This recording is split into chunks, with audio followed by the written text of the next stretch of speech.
Hey, Deidre. Hey, Shay. Hey, Preston. Hey, Preston and Shay. Hi, Deidre. Hey, Shay.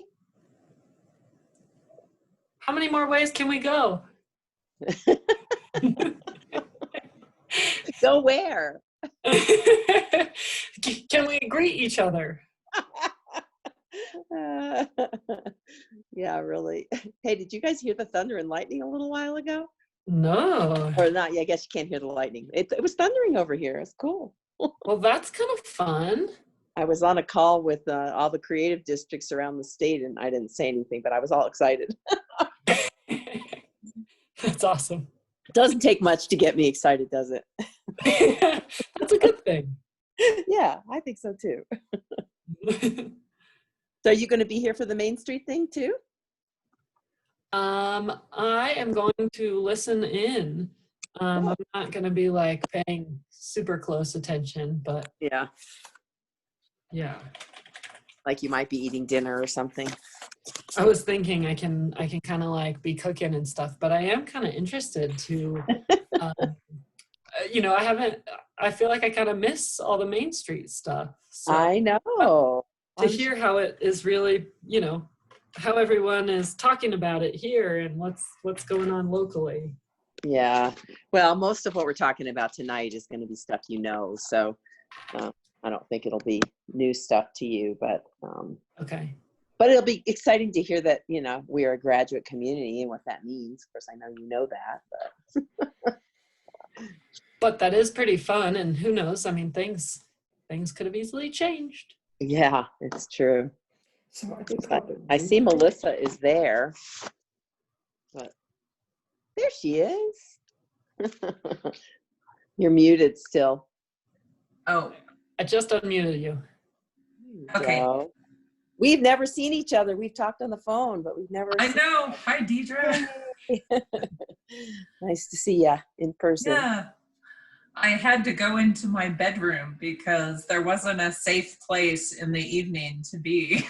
I get it. My husband said the same thing to me. Why don't you go in the bedroom? But instead he said, well, I really want to take a nap. So he went in the bedroom, but I'm sure he's going to be floating around in here at some point. I know. It's like I never thought of, the setup I have where you're kind of operating off your dresser in a corner of your bedroom. Yeah, exactly. And you have to kind of figure out how you're going to do that. Mm-hmm. Hi, Melissa. How you doing? It's Preston. Hi, Preston. Thanks for joining us. Yeah, well, thank you for having me. Are you on video yet? No, video Okay. cameras kind of weird me out, so no one ever sees me on camera.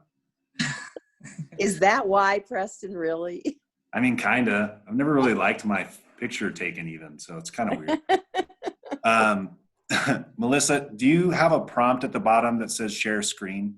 Yes. Okay, so you should be able to share your screen and navigate through your document.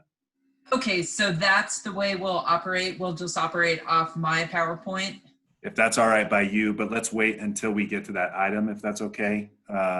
But Okay. once we get to that point, you should be able to click or bring up what you need and then click share screen, and Okay. we'll go from there. Okay, I'm going to do a quick close of all these other documents I have open. And just so you know, Melissa, each town councilor got the document in their Dropbox file too, so they have it. Okay, that's good. That's good because, as much as you can gauge the pulse of people through video, some of the information may be too meaty to absorb in a presentation. So at least if they've had a chance to review it, that will be helpful. Yeah. And Melissa, in case you don't know who Shay Coburn is, she's the other person there who's not on video. Hi. Have you all ever met? No. Okay. In person, did we? She's with HRQ, but I don't know where you were I don't know where she was when you were. Shay used to be the state coordinator for Main Street. So now she's been our planner for 2.5 years. Shay, is that right? 3.5. Oh my God. Wow. Unbelievable. That is wonderful. And your name is definitely familiar to me. I I do associate your name with the Main Street program. Although I couldn't place the context for today. Yeah. Well, good. Well, then if there are things you want to jump in on, Oh gosh, no.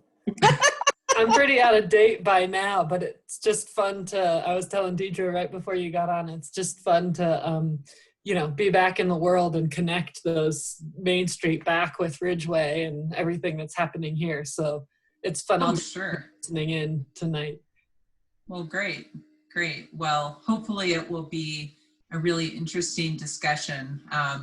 Deidre and I talked a lot about how, it's important to go through the slides to provide people with the background and information, especially the new town members, but also leave room for discussion. So, Awesome. let's see, you have some other folks joining. Hey, John. Hello, how is everybody? John and I were just on another Zoom. So from one Zoom to the next, we're zooming around. Just zooming all day. Between Zoom and GoToMeeting and all that, I could have been in 11 hours of meetings just today. Ouch. It's insane. So John is our mayor, Melissa. Oh, nice to meet you, John. I'm Mayor Melissa. Clark. Hey, Kevin. Hi, everybody. How's it going? Hi, Kevin. Hi, Terry. Hey. Where in the world are you, Kevin? I am in Houston. Ooh. A tornado just ripped through, and so the power's out. So this is all battery operated until it's not battery operated. Oh my gosh, really? Oh, shoot. Seriously? What's that? Seriously? Yeah, power lines arcing, the whole 9 yards. It was a humdinger. Quite an afternoon. Where do you go when you're in a hotel and there's a tornado? The stairwell. Oh, right. Yeah, the stairwell. Did you? No, I was just outside in traffic. Oh As long as you boy. weren't in a helicopter, I think anybody. Exactly. Exactly. We're on the ground. Yikes. Nice to see everybody. Yeah, you too. That sounds scary. Glad you're okay. Hey, Terry. Hey, Shay. Hey, I couldn't open up that late ad document. I kept getting error messages.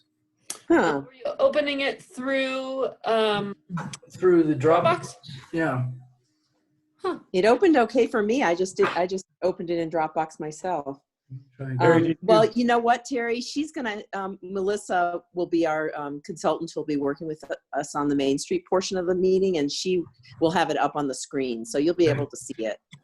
Yeah, I just like to do my homework, but I didn't get to. Yeah. Well, and you know what? I can send it to you after. Well, I could actually email it to you probably now if I have. I think I have the latest version, right, Melissa? Yes, you do. Okay. Terry, did you download it or did you view it on Dropbox? I was following the trail from the email into Dropbox. It says view, and I went to view and it wouldn't view. Oh, Let me try it again. I mean, I see it and it goes to open up, and then I get a PDF files are supported, but something went wrong. lovely. Terry, I can try emailing it to you. Are you? I mean, I'm doing it already, Preston. I've got Okay, it. great. Thanks, Yeah. Deidre. Thanks, everybody. I hate it when something went wrong. Like having no power, right, Kevin? Let's see if you had Sam McGill power working for you, you'd have power. I'm going to pass around your business card to everybody, Terry. Great. No, please don't do that. I've spent all day communicating an unplanned power outage in Mountain Village, and that's no fun. Ooh. That sounds like work. Sampa is amazing when it comes to getting power going again. I have to say that. Thanks, Deidre. I got your email. Even when you might cause the problem yourself. That's right. Right. Those are the ones we have the most control over. Careful, I can look up your address. I know how to turn you off. No, we had a little mishap at our house that I think Shay is referring to. That it was within moments, Sample was coming down the road. It was pretty impressive. It was a true accident, but funny. It was a true accident. Hey, Preston or Shay, we have a little issue in that Russ and, well, Beth just left. Russ just left too. I got you. You're fixing it. Never mind. You're on top of it. Here she is. Hello, all. Hi, Beth. Hi. I think Russ is coming. There he is. Hey, Beth. Normally I just go to the town website and click on the meeting notices and there was no link there. So then I had to go digging. So it took me longer than I expected. Because we're doing the webinar format now, you got to do the link you get in your email because it's unique to you. Oh. Or we just have to do a couple clicks on the host's end. So we. Oh, is that? Well, yeah, it just makes it hard because unless I want to do the Zoom on the iPad, Outlook gets all grumpy if I try to do it on my computer. So Windows, gotta love Windows, right? no, I'm on a Mac. You use Outlook on a Mac? We just sign in on the web. The web browser sucks. True that. Well, Outlook in general, don't get me started. Yeah, well, Yep. Gmail is my friend, basically. Well, I see it's 6:04. What do we think, staff? Should we formally start this thing off? Yeah, Mayor, I think we should go ahead and get started. It looks like, who is it? Tessa and Eric aren't here. Correct. Eric said he had a crazy day today. Yesterday, he emailed me to say it looked like a crazy day, so he wasn't sure when he was going to be able to join. I assume it. Tessa will be on shortly. Interesting that we have no other attendees, but that's okay, I guess. So this is, I will call the regular, this special meeting of the Ridgway Town Council of Wednesday, May 27, 2020 to order and ask for a roll call, please. Councillors Cheek is absent. Councillor Grambly, Here. Lakin, Here. Meyer, Here. Schuyler, Here. Mayor Pro Tem Johnson is absent, and Mayor Clark. Here. Thanks for that. Back to the agenda. We've got the main thing on our agenda tonight is this Main Street Board workshop. Preston, do we need to formally convene as the Main Street Board or anything like that? Yeah, they do. Oh, they do? Oh, Pam is nodding her head and saying yes. Deidre's not shaking her head and Pam's saying, yes, we do. We never Hey, what have do you done it think? that way, but If you're going to act in the capacity of another board, you need to convene as that board, and then you'll convene back as your capacity as town council later. That's typically what I would have thought too. Shay, do you have an opinion as an old school Main Street person? I'm good with whatever. I don't feel like it would hurt to convene as that board, but I'm not sure that's like a formally established separate board of the town. We just say as the town council is the Main Street Board. I'm guessing that's why Deidre was shaking her head. mhm. Say it's the same thing. So what do you think, Preston? Yeah, Mayor, let's let it ride the way it is. Since you all aren't taking action as the Main Street Board, I think we're fine to just proceed with the workshop as is, if that's all right by you. That's fine by me. So at this point, do we want to just hand it off to Deidre and Melissa? Yeah, absolutely. Yeah, so let me actually, I think Melissa, you were going to introduce me, but I think it probably makes more sense for me to introduce you since this group knows me, but not you. So through our Colorado Main Street technical assistance funding, we are utilizing Melissa Antal from HRQ Consulting, I think I may be right, as our consultant tonight to help us with a training for our Main Street Board. We have really not functioned as a separate board. We've, like Shay mentioned, we've been, this is a department. Main Street is a department of the town. Ridgway Main Street and Ridgway Creative District are part of the community initiatives section of community development. So that's how we function. And that's Melissa is here to go through an agenda with us tonight for the next hour and a half to 2 hours. We hope that there will be some discussion as well. And for those of you who are new to what Colorado Main Street and Ridgway Main Street are about, you'll be learning much more tonight about the bigger picture, as well as how we function and what we've done locally. So that, I think that within, Melissa, I'll let you introduce yourself from there, but they definitely know who I am as the community initiatives facilitator for the town.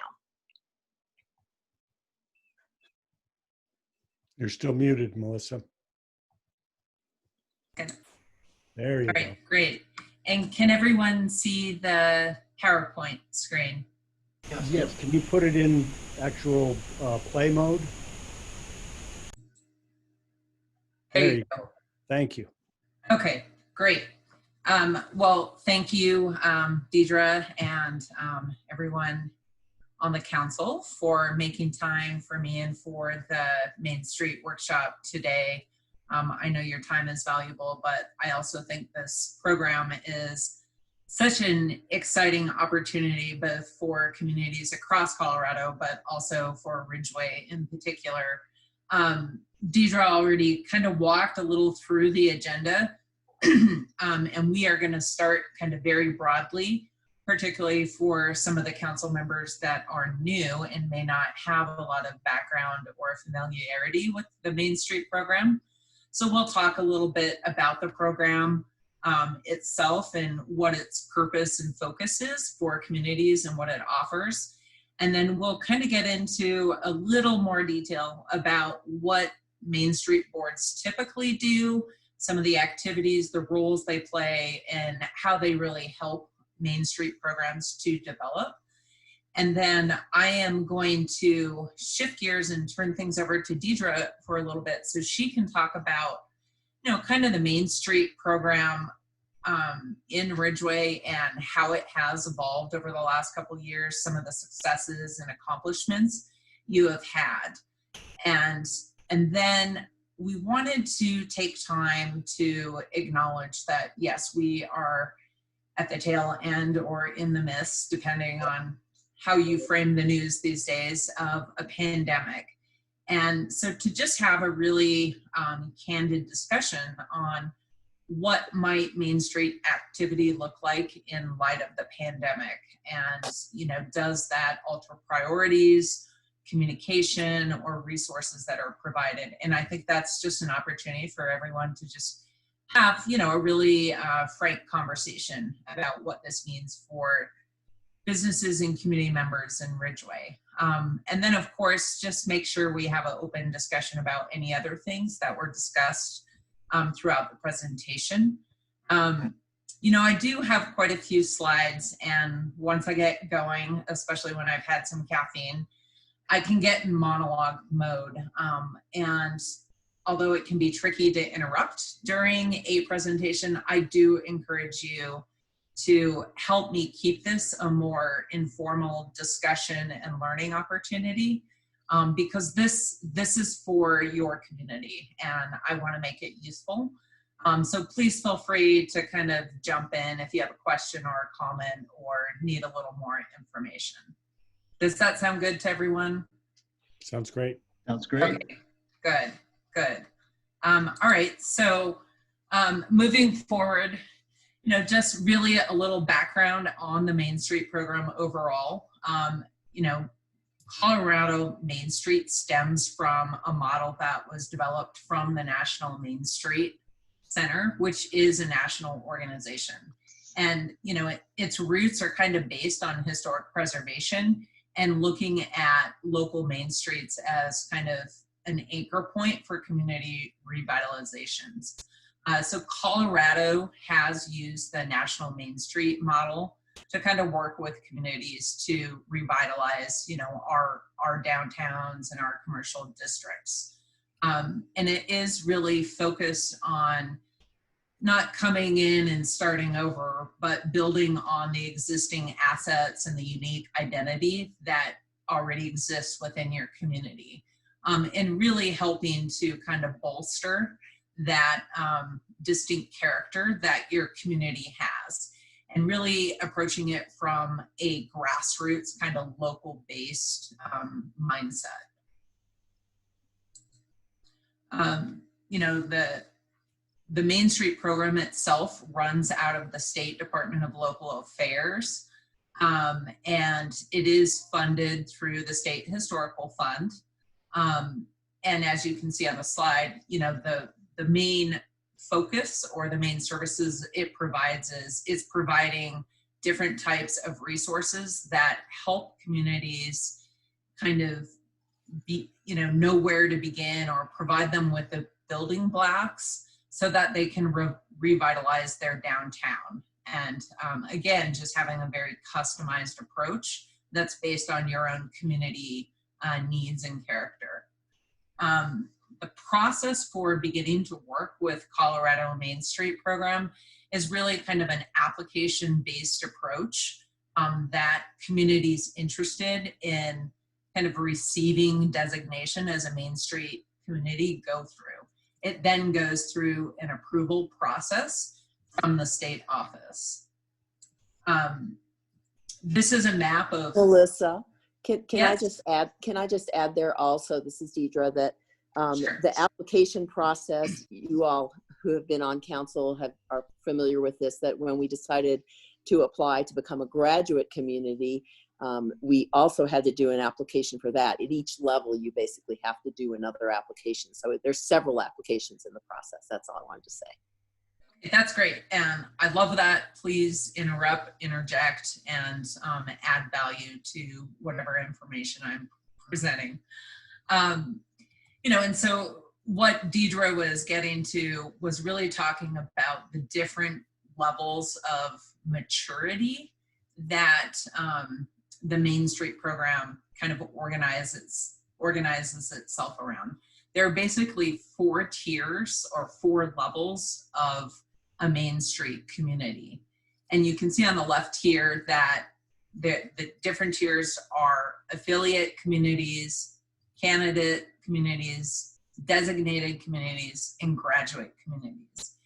And so with each of these tiers, there are different milestones or requirements that you need to fulfill, and as Deidre mentioned, kind of formally apply to get to the next level. And there are different types of technical assistance or resources that are available to your community as you kind of mature throughout the program. And so if you look at this map, you'll see kind of different communities are at different levels of maturity in kind of their community's downtown revitalization. You know, I will say that affiliate community is really kind of the entry point. It's not necessarily a formal level that you need to enter into. It's more an opportunity for a town to be able to access kind of the Main Street network, some of the resources and information that can set you on a path towards revitalization. And as you get more involved, or as your Main Street community matures, there are more resources that are available for you. If you look at the candidate community, you know, it's really focused on building a lasting, sustainable foundation for a Main Street organization in your town. You know, when you enter into a designated level, you maybe start focusing on different aspects of running an effective organization. We'll talk about the graduate level community a little later, because Ridgway just reached this status, and that is the highest level of maturity that you can reach with the Colorado Main Street program. And it means that you've really kind of set a strong foundation for the program, and you are now looked at as an example for other communities across the state. And you're often kind of pulled on to serve as a mentor to these other communities as they try to further develop and mature their own their own programs.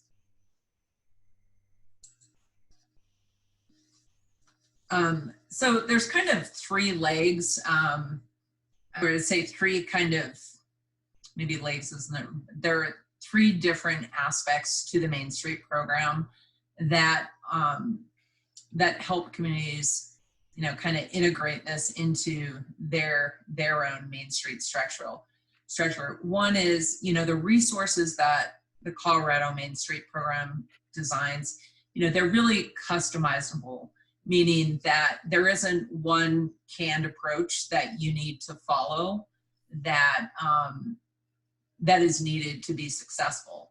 They provide you kind of with a roadmap, but there's a lot of flexibility so that you're able to kind of harness your own unique energy, build on the strengths that you have in your community. And it allows you to slowly evolve as your community is ready to kind of take on different projects or initiatives. You know, accessibility is that second point, and it's, you know, it's really acknowledging that a lot of our communities in Colorado are very small communities and they have very limited capacity. I would say I've worked with probably 15 different communities throughout Colorado, and they are all volunteer based where everyone has a full-time job. They probably already sit on 2 or 3 boards. And so coming up, so it's acknowledging that it's, you know, you need to take incremental steps because people only have so much capacity to do so much at a time.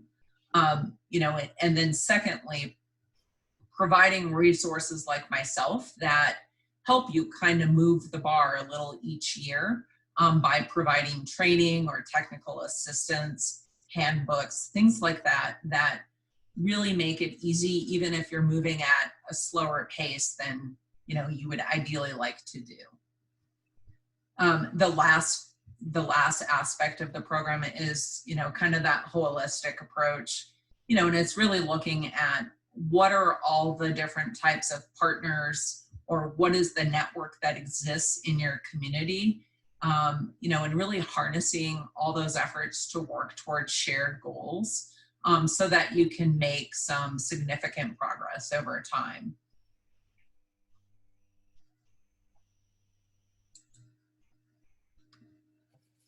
So a lot of this you have probably already seen in Ridgway, just because there have been a lot of great efforts as, towards revitalizing your downtown. Or if you think of other small communities that you've visited throughout Colorado and other states, for example. But there are many benefits and outcomes with kind of formally establishing a Main Street program and really focusing on revitalizing your downtown. You know, certainly when you have kind of a vibrant, active downtown, you're naturally going to be able to create employment opportunities, even if those are small service-based or other that are larger employer networks. You know, investing in your downtown creates and spurs your local economy. You know, and when I think of kind of energy conservation and natural resources, whenever I think we can reuse or rehabilitate existing structures, that means we aren't doing kind of greenfield development. We're not utilizing new resources to build structures. We're also protecting kind of the natural environment that surrounds your town, which I know for Colorado, recreation is such a huge part of why people come to many of our small communities. You know, likewise, efficient use of public infrastructure, rather than building new roads and new developments, it's making use of, you know, the existing grid where your city, you know, has already, or your town has already developed.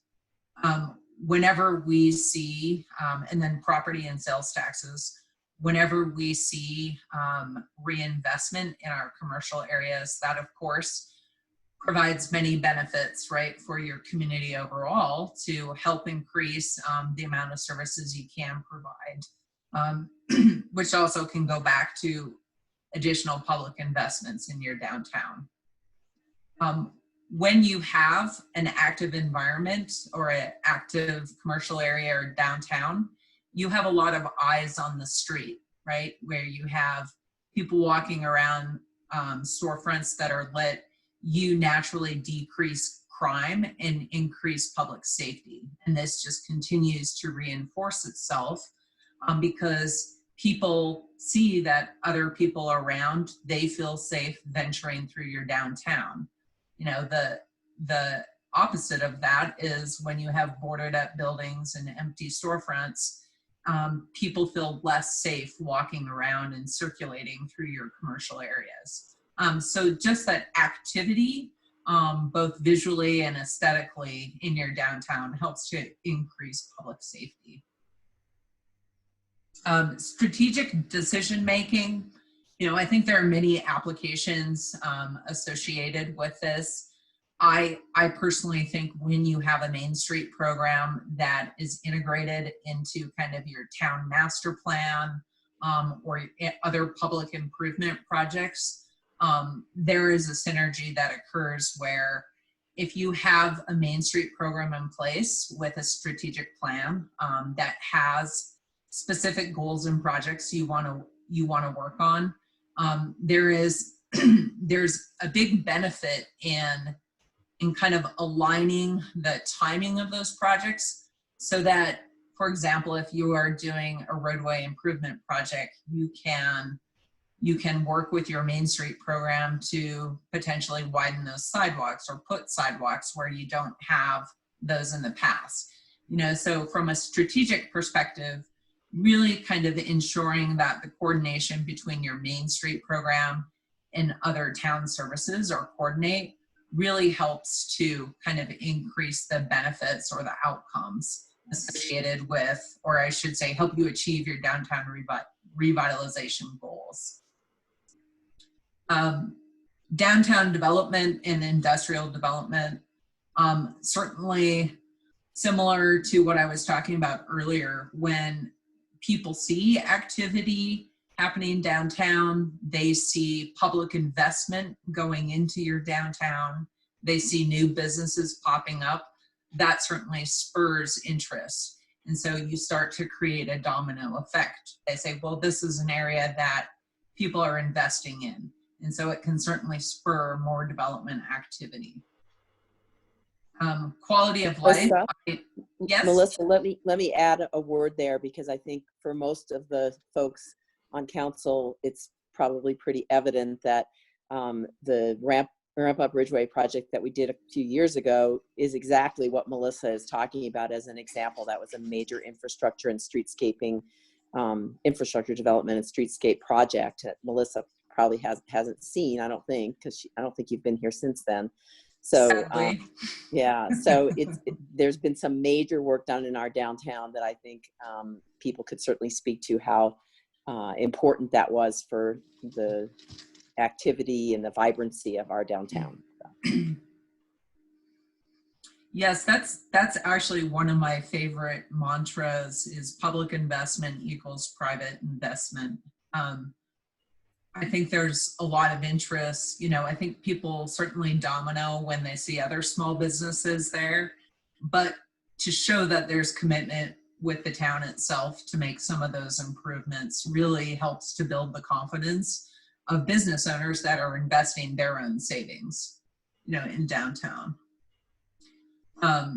You know, and then of course, quality of life is, you know, I kind of feel like a lot of these elements up here kind of create a domino effect after a while, because we all are looking for a high quality of life when we live. And yes, you can be surrounded by natural beauty, but quality of life also means access to services, entertainment options, you know, being able to venture out to community gathering places, enjoy a nice atmosphere when you're walking downtown, right? And all those elements that you work on when you are investing in your Main Street program naturally increase the quality of life there, And I think it reverberates outward.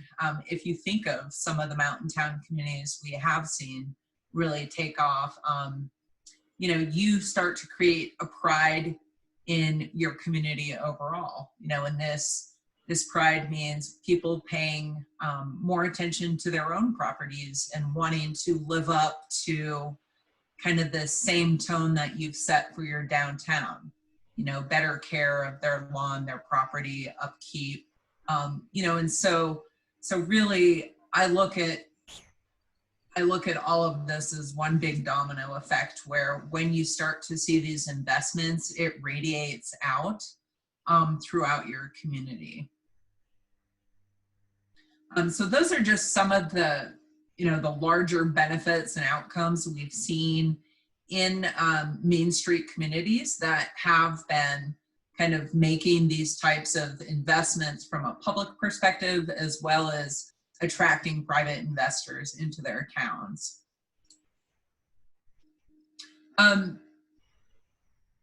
Any thoughts or questions before I kind of move on to this next piece? I'm going to try not to be a monologue the whole time.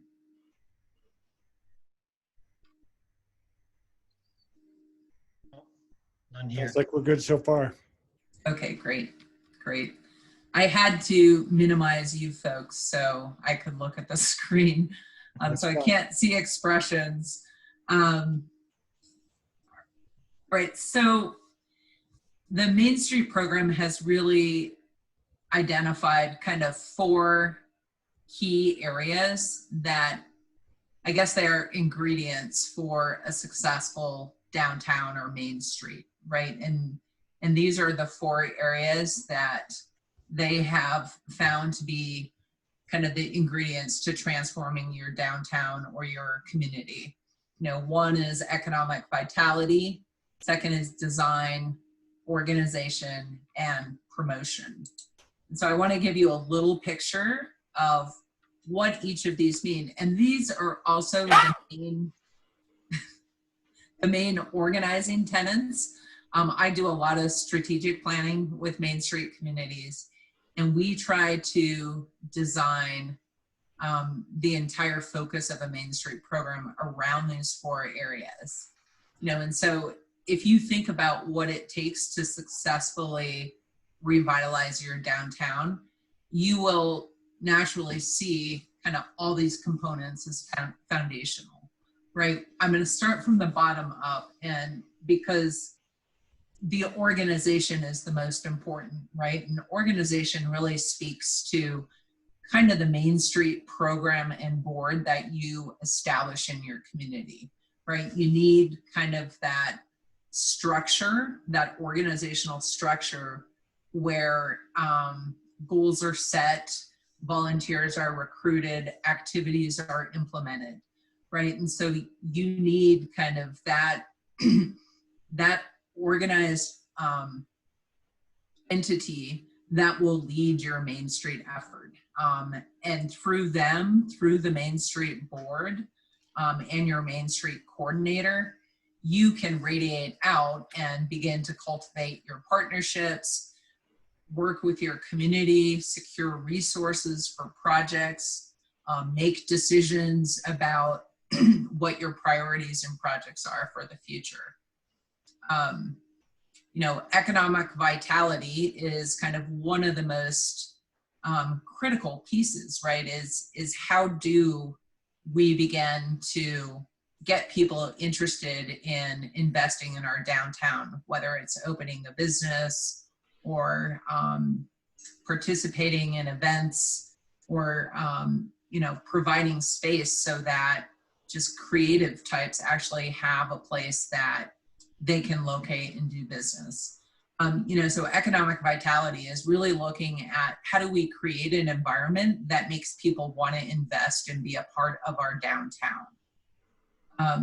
So design and promotion are 2 kind of pieces that are really important to helping to catalyze economic activity.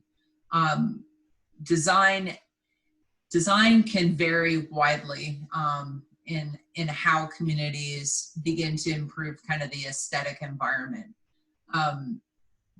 I think about this in my old days when I was a land use planner, and we talked about the difference between a bank building that is 100 feet long and doesn't have a single window and it's just like a blank brick wall versus walking 100 feet down a main street where there are all these big windows and they have these storefronts filled with the different types of products and wares that they are selling, and how that visual stimulation creates a more inviting experience for me as I walk through your main street. Likewise, things like having wide sidewalks, having some benches, having flower pots hanging, or street lights that are pedestrian scale. All those types of design enhancements are what create that environment that makes people want to come to your downtown. So naturally, design is a really important piece of your Main Street program. I can't forget public art. I have seen some amazing, amazing public art throughout our Colorado communities. And to me, not only does that create a more active Main Street program, but it also provides this opportunity to really kind of utilize, employ, and have people get familiar with some of the local artists in your own community. And that's what helps give your town this distinct identity. So public art is one of my favorite pieces of kind of the design puzzle, or the design piece of the puzzle. Promotion lastly is of course critical. And this can be, I've seen this achieved in many different ways. A lot of times it's in partnership with your Chamber of Commerce or with a Tourism or Visitors Bureau. There's a lot of potential partnerships that can happen when you're thinking about promoting. It could be other event organizers in your town. But promotion is really about making sure people are aware of the Main Street program and what you're trying to achieve as an organization, and so one thing is just creating foot traffic in your downtown. So a lot of people organize community barbecues, or they may have a road race that goes through their downtown. They may even have, like a craft brew fundraiser that helps to raise money for the Main Street program overall. So really looking at promotion as a way that, as an opportunity to kind of build the Main Street program brand and raise funds for the Main Street program activities. At the same time, you are trying to have people gather in your downtown area so they see that there are active and interesting businesses and that it's a pleasant environment to spend time in.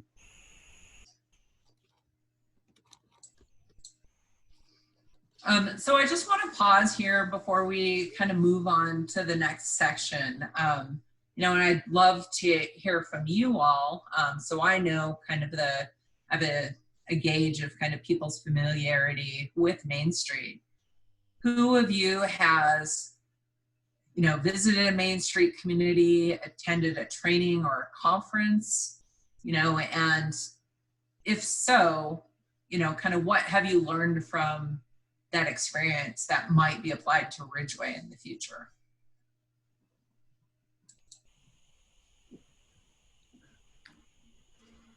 Well, I guess I can dive in since I don't hear a bunch of scrabbling to be the first to speak. Obviously, to most of you, for as long as I've been involved with the town, I've seen a lot of the trainings and stuff that has gone on with Main Street here. I've also visited many of the Main Street communities around the state, and I can't remember when it was, but I know I went to a training. It was somewhere, whether it was Salida or Denver, Fort Collins, I can't remember, but it was probably between 5 and 10 years ago. But I've been aware of just what a great resource the Main Street opportunity is for municipalities for a long time, and it's always been impressive to me. And as some of us were chatting before the meeting, our town planner, Shay Coburn, used to be with the Main Street program under DOLA before she came to us. So she helped us with a number of projects over the years before becoming our town planner. So we've benefited from the Main Street program in a lot of ways. Anybody else had any experience? Well, looking at the map, I've certainly been to a lot of them without knowing that that was the case. Were there things that people have seen, you know, and some of it could be like the last person, I don't know who said that,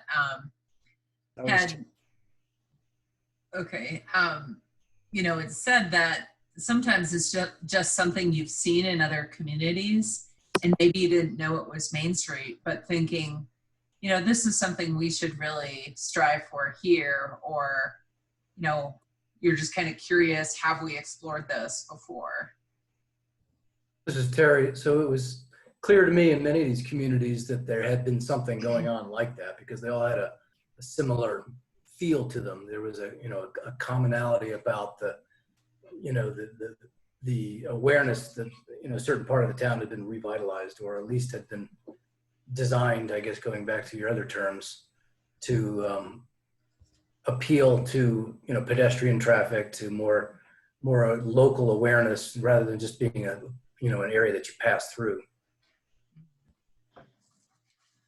Well, and certainly some of you have seen that, you know, particularly towns that have, you know, when you have the highway, the state highway is as your main street. Now, it really does take a lot of focus and design enhancement, like streetscape improvements, to try and shift that character a little bit. And towns actually have quite a bit of opportunity to control some of it. I won't say CDOT is a easy organization to work with, but I do think over the years they've tried to create some flexibility, so really looking at some of the differences you've seen in other communities and saying, you know, that's something, you know, Ridgway could probably apply in the future. And I'd like to go ahead, whoever that was. Sorry, it's Shay. Deidre, you can go first. Oh, okay. Well, I was just going to add that for us here in Ridgway, our historic Main Street, Clinton Street, has really been the focus of our efforts over the years that we've been a Main Street community. And so, remembering back 10 years ago to what Clinton Street was like, it's changed just tremendously. I mean, the design part of it, from what happened with Ramp Up Ridgway on that street, the addition of benches, the wide sidewalks, stores, and buildings that were vacant or in disrepair filling in. I mean, it's pretty amazing how that's gone over the last, particularly I'd say over the last 5 or 6 years. And so, Melissa, for your information, Clinton Street is 1 block off of the state highway. So even though we have stores on the state highway, and that does go right through the middle of our town, we've really focused more on revitalizing Clinton Street. And I think what's happened is pretty amazing. Mm-hmm. That's great. So I was just gonna go ahead. Jay. No, go ahead, Jay. Sorry, it's always so awkward in virtual meetings. You can't do the body language thing. So I was just gonna add 2 things. One, if you ever get a chance to visit some of these Main Street communities that you haven't visited yet, really try to take the opportunity to go by them, especially some of the designated and graduate communities.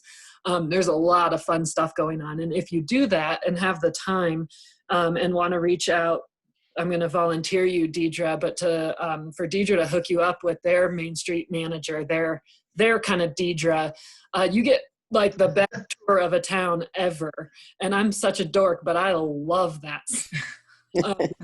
So if you're on your way, like camping somewhere or just driving through or going on an adventure, even if you just stop through and talk to a couple of people, I find it really fun. And you learn little tidbits, and you often can just say like, oh, I'm also a Main Street community. And they'll like point to Joe in the corner over here and be like, oh, he's on the board. And it can be really fun. And then the other thing is Victor, the city of Victor, was that last year, Deidre? or a year, 2 years ago. That they came here? Yeah, It was the January before last, I think. okay. So they got together as a board, as a Main Street board, and they traveled to Ridgway for a quick kind of overnight retreat, or maybe it was just a full day retreat. And they used our community room and had some of their meetings, and we had different, Deidre helped them kind of organize their day a little bit, and we talked about different topics and stuff, but they kind of used it as an excuse to visit us and see what we were doing, and use the time for that strategic planning, which I thought was super cool and kind of an honor that another community that's really high performing would want to come here and see what we're doing. Boy, that's cool. That's real cool. So this is Terry. Maybe I'm jumping to future slides, but to Shay's point about visiting other Main Street communities, whether designated or graduate, is there a publicly accessible map or some form of way to do that I can stick in my motorcycle saddlebags or on my truck? Yeah, the map that Melissa showed in I think it was like the third or fourth slide, is the map that you can find online at Colorado Main Street. If you search for that map, it'll come up, which shows you where all the communities are. I'll send you a link, Terry. Yeah. But besides, me being on this meeting and having knowledge of this, how would the average person know to follow the trail of Main Street communities? Is there some sort of public outreach in a grand scale, or flyers, brochures, maps in our visitor center, things like that others can pick up on? That's a great suggestion, Terry. And no, I have not seen anything like that yet. So yeah, Deidre, something like the creative corridor type thing. Yeah, like that. Yeah. Because some people look at creative and are like, it's not me, but I like cute downtowns, which means I like creative things, but the same kind of idea. Right. Yeah, I'll suggest it to the state coordinator. I think she akin to the micro brewing beer map that's accessible in liquor stores. Well, Terry, have you seen our creative corridor bit? Deidre should send that to you too if you haven't seen it. The which? I'm sorry. The creative corridor map. Yeah. Well, I've seen it not in map form, but I've seen it in literature publications or articles or something somewhere. Because I kind of think that's what you're suggesting is if you're planning something, that'd be cool. It could almost be a connect the dot map. And it's especially I brought up motorcycles. A lot of motorcycle guys like to tour from place to place, especially if there's a common interest associated with it. So even in our own visitor center at on the table there in our town hall, a map that people can pick up and I'm going to go to Victor next or something like that. Mm-hmm. Well, and I almost wonder if the State Historical Society maybe has some things on there, because a lot of Main Street programs are, one of the first things they do is like a historical assessment of their buildings, because they are really trying to preserve kind of the history of their community. But, ironically, I guess I'm not sure if a map like that necessarily exists, but I think if you were a history buff, there must be something, but all of our Colorado towns have just such a rich and interesting history. But yeah, that's a great marketing idea. Well, take it a step further and have it be like a tour book that describes the history of each of the locations and gives you a map. Well, and we actually have a lot of that to build partnerships with Ridgway County Historical Society, and they've done a lot of that publishing and research. So that's one of those connections to cultivate where those guidebooks kind of exist for our community a little bit. But it might be something to look at with them too. Great ideas.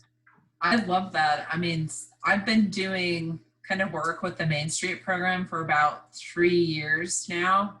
And I've worked with maybe 15 to 18 communities. And I feel like I've been on that tour and just places you may not have necessarily gone on your own. And just to see what these small communities like Victor, I think, what is it? is it even 6,000 people? It's 400 people. Oh, thank you. Okay, sorry, I'm thinking of a different Tiny. community. Yeah. But and I know a lot of people may pass through there if they take the side route from Cripple Creek, but just to see that piece of history that you might not have seen before, you know, for me has been amazing. So I'm sure a lot of people would feel that way. Yep. What about any other thoughts? You know, people's exposure to Main Street and have thought, you know, this would be great if Ridgway did this, or I wonder if Ridgway is doing this or plans to. No, but you know, kind of like Terry, I know I've been to Lake City. Actually, even just to walk around Montrose with eyes to the fact that, you know, they're involved in the Main Street program. You know, just some of those simple things where you're noticing from a, you know, town council perspective, what does that look like? What does that feel like? Because I think for a lot of visitors, it's just the feel of what that town is like, right? You're just enjoying it. But I kind of look forward to having that in the back of my mind when someday I feel much cooler wandering around the state. Well, and so much of, you know, I was having this conversation with a woman I was working with in La Junta, and they were talking about, yes, there's the 4 points are essential to your downtown, but I think what people really walk away with is the experiential component of what it's like when they are walking through your downtown. Do they feel a connection, a specialness, something that just naturally draws you there? And it is kind of the combination of all those things, like it's difficult to put your finger on. So I don't know if when you are going through Montrose, you know, it's like, I don't know what it is, but there's something that is creating a sense of place here. Yep. You know, and that's what you're striving for. You know, to some extent, the visual I get is a Norman Rockwell painting. You know, there's a kind of commonality, you know, a still shot of some of these, especially some of the communities. And that's why I suggested the map, because, you know, you've got me now interested in going to visit them, knowing that they have this designation, or whether it's graduate or otherwise, and trying to, like Beth said, you know, see what the common thread is. Mm-hmm. Or the unique threads, like what have they done that's particularly exciting that maybe we haven't looked at. Mm-hmm. Yep, exactly.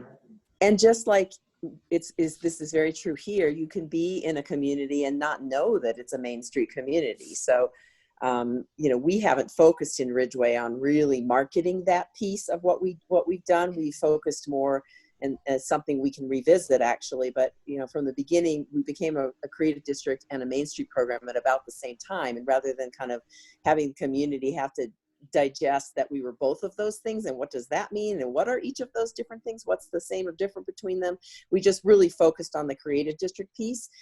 Because we pretty much have merged them as a town in the way that we manage the programs. They both have similar outcomes that we're looking for. That whole experience of having a sense of place, which has really come a long way in our community, and then also, you know, revitalizing Clinton Street and really focusing on what's creative and unique and authentic about our community.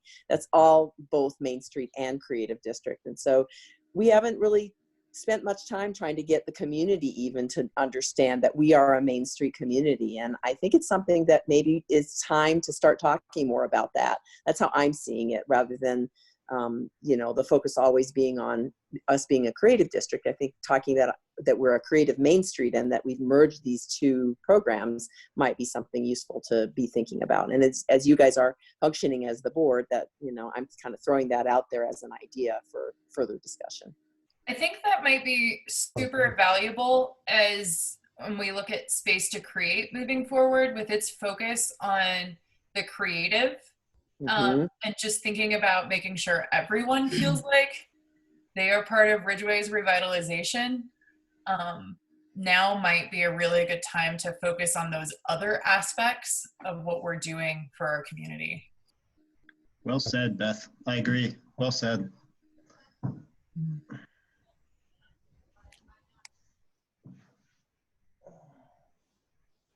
Okay, great. Well, it's good to hear a little about people's exposure to Main Street. So I want to spend a little time talking about kind of this organization piece.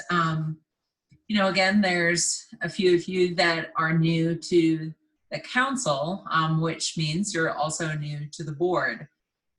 So how the program is organized really varies by different communities. And for Ridgway, you know, the way the Main Street program is organized is you're kind of a branch of your town, right? You're embedded in another organization. So the Main Street program really functions as part of the town itself.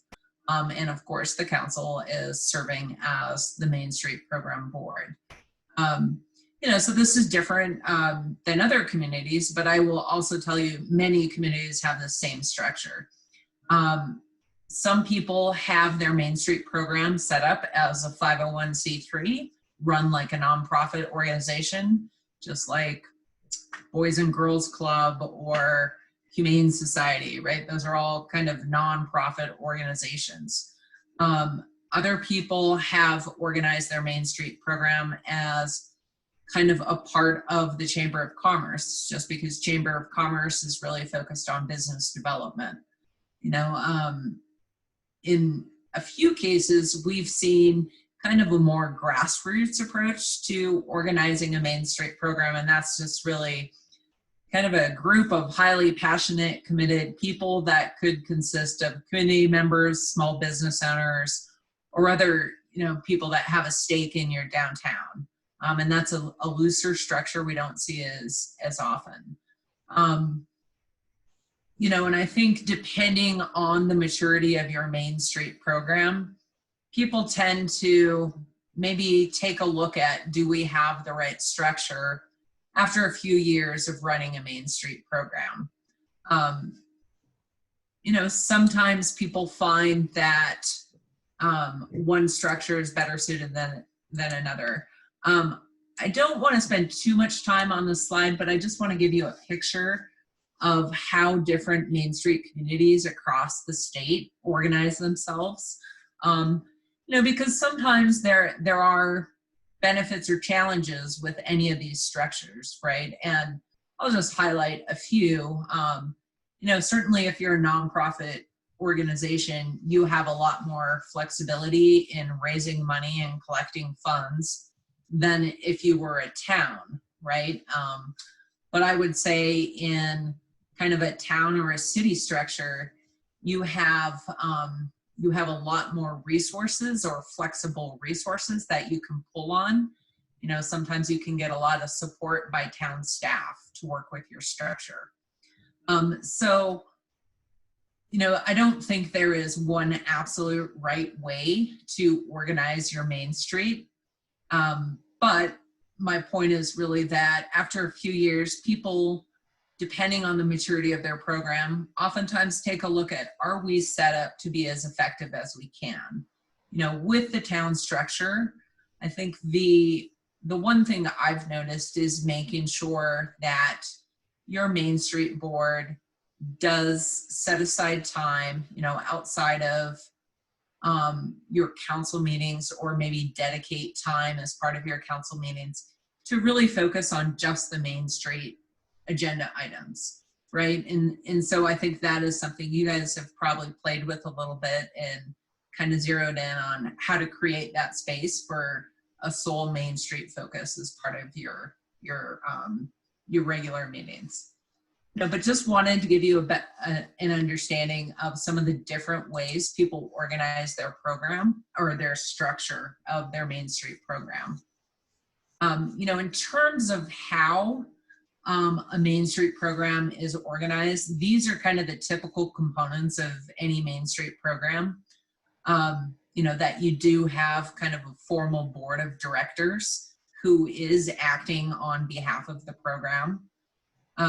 Main Street program coordinators, either a full or a part-time, those are usually, funds for those are usually secured when you're at a higher level in your maturity, right? We talked about those different tiers of Main Street communities. Typically, when you're a graduate level community, it means you have some pretty robust Main Street operations going on. And so you really need at least a part-time, if not a full-time Main Street coordinator to be successful and really kind of keep your program running strong.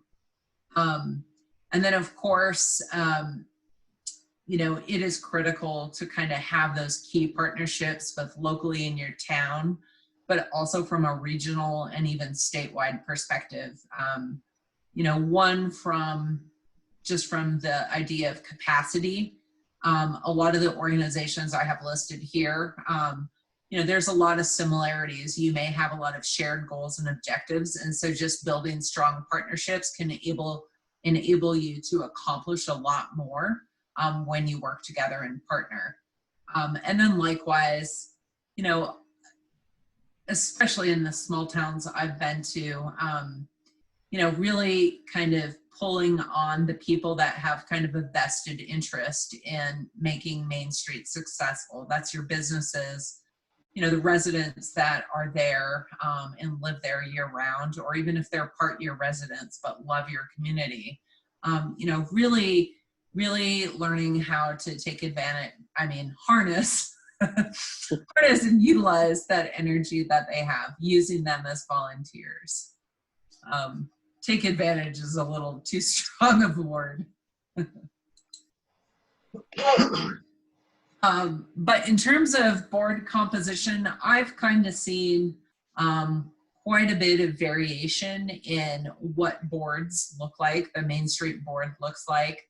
I would say on average for most of the smaller communities, you know, you're looking anywhere from 7 to 11 members.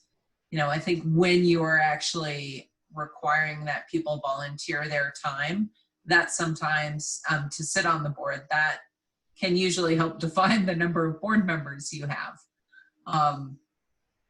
You know, one thing I do think is really important is kind of having that representation of your community.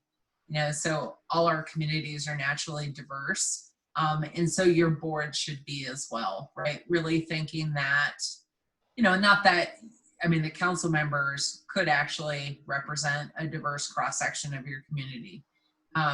But thinking about people that employ a lot of the workers in your community, people that buy and sell goods, people that own a business versus lease a business, or, you know, just having that resident perspective as part of your board. You know, having a diverse board really brings so many different types of ideas and perspectives into how your program develops. I'd like to add something historical here that Sure. some of the folks who are on town council will remember. But when we started as a Main Street, there was discussion early on about the idea of a board that would be composed of, I think, half town council members and half chamber board members. And you remember that, John?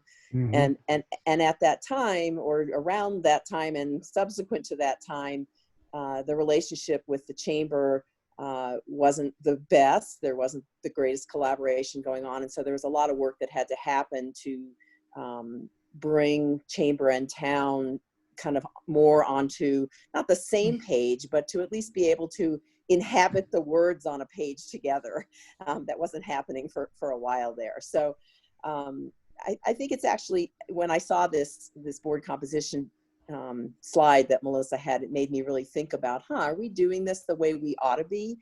Do we have the kind of representation that we really need to have for a Main Street community on our board, with it just being town council? And, you know, I think we didn't want to have to create another body when we already had a body that met regularly. So I don't know, I'm just putting that out there. Maybe John or others who were there have some insight from that time. No, Till it's now. a good point. I think it's that the first thought that came to me seeing this slide was that third bullet point, that the second and third, that we need to certainly look at our our board and decide whether we could potentially make it a little bit more diverse and representational. So would that look like spinning it off on the order of like the CAT or Parks Board or something where we would keep it under town, but try to pull in some of that other representation? There's all sorts of possibilities. I mean, we can do it any way we wanted. I think, considering the history of the thing and my sense of the capacity of sort of the community at large, I can't imagine spinning it off completely, but I could certainly imagine making it a more hybrid board that has some council members, some business owners, and some Chamber of Commerce members, and maybe others that I'm not even thinking of. I don't know. It might be helpful, Deidre, I know we had a conversation maybe as part of the master planning process with a group of people, and just kind of talking about, like, you know, it's not, and sorry if I'm speaking out of line here, it's not that the Main Street program has to stay within the town forever as well. I think we kind of talked about that as part of that Main Street discussion, and that's why it's helpful for you guys to see, you know, what other communities do and how they're organized and made up. It's really a great place for Main Street programs to start, because you have the actual foundation, you have solid funding and capacity, but there is possibility for this to evolve to, I don't know, a different nonprofit, or to move to the chamber, or, you know, any of those other organizational opportunities that Melissa was presenting. Yeah, I think Shay's totally right. I think we should just make sure that as the current board, we keep an open mind about the possibilities going forward. And again, for the newer council members, you may not know, but there's been talk ever since the Creative District was sort of founded and designated, about potentially having it be removed from under the town's purview, so to speak. There have been many discussions about that. And again, to me, it mostly keeps coming down to just general capacity in the community. We're a small town. Our volunteer base seems to be pretty thin, and the most active volunteers wear many, many hats. We also at the same time have probably one of the highest per capita numbers of nonprofit organizations in the county already. So there was a lot of question about whether we really had the capacity to create yet another nonprofit. There's been discussions about sort of the Weehawken and Charbonneau consortium being a potential natural to eventually encompass the Creative District, although that's, again, really long ways off in terms of capacity there. As a board member, I can say that. A board member of that group, of one of those groups. So the main thing I'm trying to say here is that I think the most important thing is that we keep an open mind and we keep talking about it, and be open to whatever options that may come forward. But for the time being, I still think it makes a whole lot of sense for it to be under the town where much of the capacity is right now, I would say. Well, looking at our current global economic situation, it certainly makes a lot of sense for the town to be providing some of the Main Street support to our businesses. But that being said, if we really want to commit to keeping this conversation going, a board spun off, inviting some of these, different representatives from our community in, is going to keep that conversation front and center, because we all know as town council, we only meet once a month unless we have a special meeting like this, and time winds up becoming really limited. So a board composed of some town council members and some community members might help us keep our eye on Main Street, and look at how Main Street can help us drive recovery, and look at how Main Street can help, include everybody in the community, and play on that. Might be a good step. Perhaps, as you establish the goals, your goals and milestones for this Main Street community effort, until you reach the critical mass towards those goals, it makes sense, I would think, as it is now, to have this organization, enable the efficiency, because we have the ability to act and the authority to act on some of the things that are required to grow it. Maybe at part of the goals you set as a milestone, some gate where by definition, by design, the board becomes more diversified. In other words, set a threshold at which the town council is not the only entity of the board. Some metric. We get to this point and it triggers that event. But we kind of have the ability, Terry, to do that with a board under the town umbrella. Where our parks committee can make recommendations and kind of hash things out. But if we're going to commission a trail map, that's ultimately going to come to us for that spending. So it would let that group have more focused decisions, but also allow town council to take action kind of on recommendation like we do from planning commission on a pretty regular basis. So part of my ignorance, do we have a committee or Deidre is obviously involved, and because I'm ignorant about this, I just don't know the structure as it emanates away from the board, from the town council. What is our organizational structure? For Main Street? For Main Yeah, Street? of Main Street and Creative Main Street. So Terry, we are one department, basically, community initiatives, and within that is Main Street Creative District and Space to Create. So that's kind of the structure that we've developed into. It's never really been formalized as we have merged Creative District and Main Street exactly, but we've treated it as that. And I think I really appreciate what all of you are saying. I think the idea of some sort of milestone or gate metric or something that kind of says, all right, we need to do something differently here, I think is a great thing to think through. And I'd love to hear your thoughts more about that, Terry. We don't have to figure that out tonight. But structure wise, there hasn't been, let me go back up and say, when we initially started as a Main Street community, we had 4 different volunteer committees, one for each point. And so there were something like 40 volunteers who were actively engaged in that process of working on those 4 Main Street points. And it became unmanageable. It was, when I came on board, we had 7 different committees of volunteers, and it was just too much. And so we narrowed it down, and we had a group that met for a while with chairs for each of the points, and they had kind of their own little subcommittees they worked on.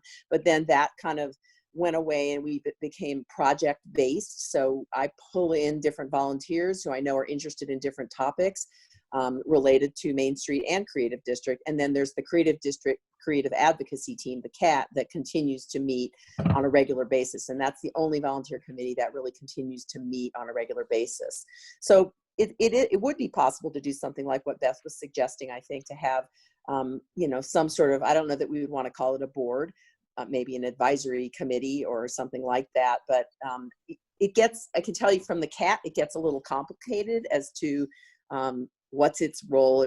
That would have to be made really clear if we did something like that, because the CAT often feels like it's the board, but in fact, town council is the authority. So for the creative advocacy team, and I think we'd face some similar things with a Main Street quote board or advisory committee, whatever we'd want to call it. But I think it's a great thing to explore, and I appreciate your comments about it, and your sentiments kind of match with where I've been seeing this too, that maybe there's a need to do something a little differently than what we've been doing all these years.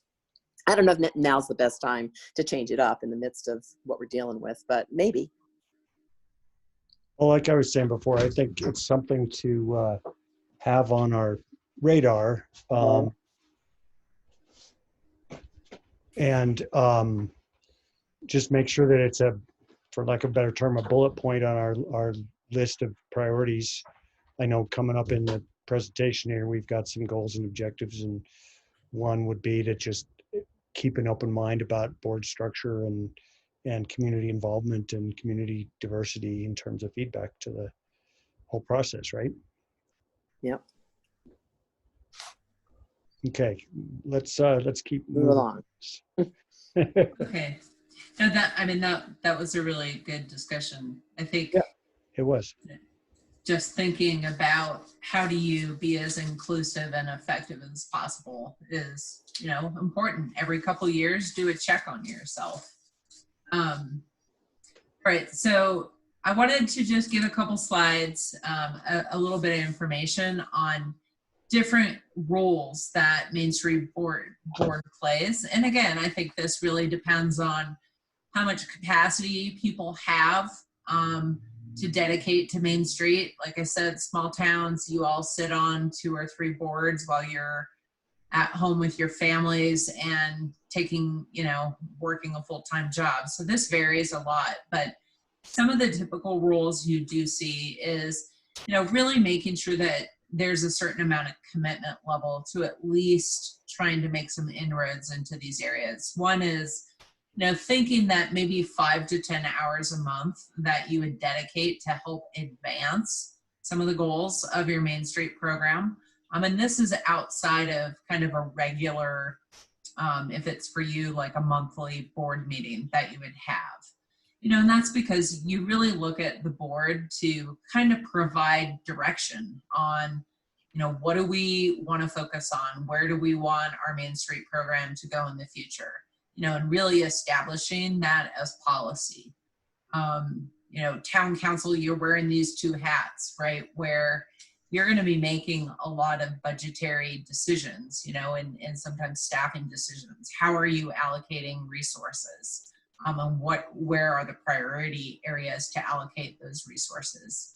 I think no matter what your structure, everybody should be an ambassador for the Main Street program if you have one in your town, right? Every program like this needs a champion. They need people promoting it and talking about it.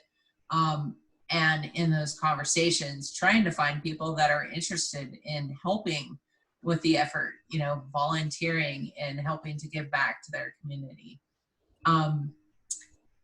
I believe you already do this, but, certainly Deidre is your Main Street manager. She comes to you, your board, her board, to kind of get guidance and feedback on, is this what we want to see in Ridgway with our Main Street program?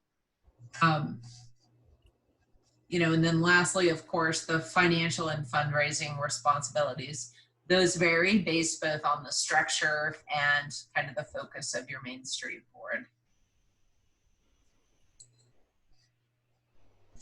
So this is very similar to the last slide, but really as an individual board member, people, you really want to have people on your board that can really help with kind of building your strength as a sustainable organization, and really help implement activities. And so that could involve you in anything from trying to recruit future board members, talking about the Main Street program, or actually actively leading a project. Let's say you wanted to paint your, work with local artists to paint all your utility boxes. You may find that a board member maybe tries to help coordinate getting that project moving. We also like the board members to kind of stay abreast of what's going on with Main Street across the community, just like we were talking about doing a tour later. Like really having an interest in what does success look like from a Main Street program perspective. So there's a lot of different, I would say, roles and responsibilities as a board member, and that's going to vary by community. But I would say the more mature your Main Street program gets, I think the more it really relies on people providing, a moderate time commitment to this effort so that success kind of can continue.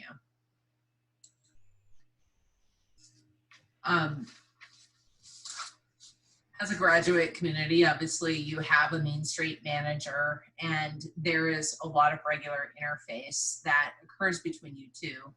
And as I mentioned in the last slide, this is kind of a give and take relationship.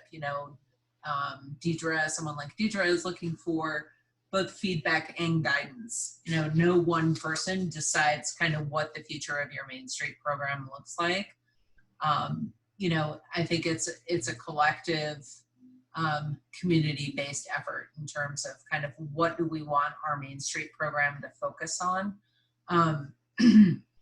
But Deidre is really responsible on, providing kind of that support to the board, whether it's information or presenting options for future focus.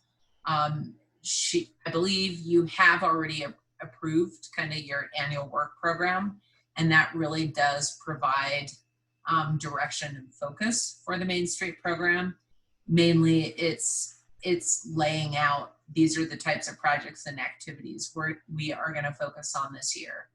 Rather than 30 different things, we may have 5 or 10 different projects we're working on. And that's something that the board needs to approve. The Main Street manager is also really focused on kind of building those relationships with the property owners, the tenants, working with different folks in the city that are in charge of actually implementing physical improvements or design enhancements. They also are involved in coordinating with all your state and regional agencies to make sure that you are aware of different types of technical assistance that's out there to capitalize on any type of marketing or promotion or tourism announcements that are going out there. So they really play a large role in trying to kind of bolster the reputation and the image of your Main Street program. So this is kind of an overview of this, all the different hats someone like Deidre wears, and kind of how that works in concert with your role as a Main Street board member. I want to take another pause here because, again, I always feel like I'm just loading on lots of information and not having a real conversation with you all. I appreciated kind of the conversation you had about the structure of your program. Let's talk a little bit about kind of roles and kind of that interface between yourselves and Deidre when it comes to the Main Street program overall. Are there any areas you're unclear about, or is there different types of information you'd like to get that maybe you haven't been getting regularly or would like to see in a different format? Again, just open discussion on this section. And I'll point out that Eric Johnson has joined us, our Mayor Pro Tem. Got off work. Hope you're okay, Eric. And we do have 2 new council members who have very little experience with all this. So these questions are sort of like they need this. This is their first introduction to the whole process for the most part. But I think it's a good question for the rest of us that have been on for however long we've been on. Good opportunity for you to give feedback if you feel like you're getting enough information or not, or what more would you like to learn? I feel like Deidre, am I muted? I feel like Deidre gives us, a good feedback on this. Ridgway has been, with us rolling together our creative district in Main Street. I feel like the reports we get are great. But, as far as if we are the Main Street board, are we putting in enough? I mean, I guess my question is maybe to Deidre, do you need more guidance from us as a Main Street board? Because I feel like I hear from you because it's so rolled in with creative district stuff. But I feel like it's not a huge focus of us here on council. Does that make sense? Mm-hmm. So, one of the things that I was, that I have to think is that this thing, really kind of between Creative District and Main Street really kind of organically evolved in terms of our involvement as boards on both of those things. And it's really become, I think, pretty integrated into almost everything we do, whether it's the budgeting process, just day-to-day operations of the town. I think we're really get driven by Main Street and the Creative District and those goals that we've set, earlier, every year. And I think Deidre's done a great job of, giving us the information that we need to help make some decisions. And I would echo what Beth said. I just want to make sure that Deidre feels like that we are giving her enough feedback and enough direction to help her with her job. Point. Thanks, Eric and Beth. I appreciate your concern in that direction as well. I feel like I can come to you.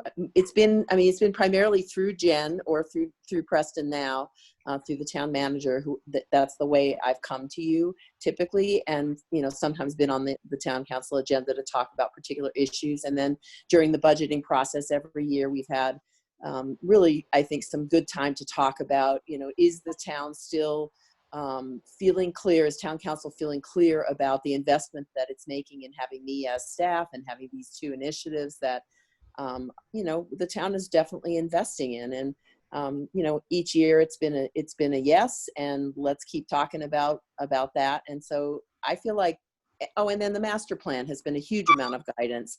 I think, but pre-master plan was I might have answered that question differently than I do now. I feel like that process helped to specifically identify where Main Street needs to go. I mean, having a strategic plan that pulls from the master plan might still be useful, in my view, for a kind of a long-term downtown planning, because that's really what Main Street is about, is our downtown. And I feel like that doesn't come out totally clear from the master plan as much as it would if we said, let's focus specifically on our downtown and do some, how are we going to take the objectives that are in the master plan forward into a downtown plan. I could see that being more clearly lined out. But I think we're all kind of planned out after the last couple of years of a lot of planning. So I didn't, I had talked with Jen about that actually, probably a year before she left, about that idea. She was like, don't put another plan on anybody at this point. So, I think that was wise. But I think there, kind of like John said before, I think there's a bullet point list of items to be kind of paying attention to. And I think thinking about, what do we really want to do with our downtown? Where are we going with our downtown? I think that with Creative District and Main Street would still be a really useful plan to have at some point. Well, and I'll throw out that given the pandemic and the extreme economic impact of that, seems to me like a golden opportunity here to look long and hard at how Main Street and the Main Street program and the Creative District combined with that could guide us in creative and innovative ways to deal with the challenges our local businesses are facing, right? Totally. Mhm. And that's a question that, I really wanted to see us get to tonight, was just kind of, what role do you want to see Main Street and Creative District play as we, enter into a recovery phase. So, I know Melissa has a slide later that we can discuss. Hopefully we get there since we're having more discussion, but that's great. I agree with you, John. And I think there is an opportunity in it to look at how do we incorporate Main Street and Creative District into what we as a county and a town are trying to accomplish with our downtown. So I guess I would suggest that, in regards to that in a lot of ways, we've established a base for that anyway. I mean, that's sort of been, even with the streetscape and everything else, that's sort of been our goal. And I think we just need to build on those things that we've done previously, maybe expand on them a little bit. But I think we've already set a really good base for what needs to happen in the future to help with this recovery. And I think if we keep doing some of the things we've been doing and just expand those, I think we'll probably make a difference.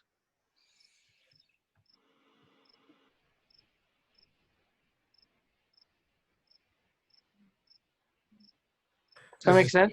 This is Terry again. It's back to the concept of marketing. What does it mean to be a Main Street community, and how does anybody relate to that? I wonder if there's a way for us to begin to identify ourselves, maybe as a tagline to our, not necessarily to our logo or anything like that, but whenever we have, town outreach, to begin to identify ourselves somehow as a Main Street community and create awareness of what that means. And that's actually in my work plan too, Terry.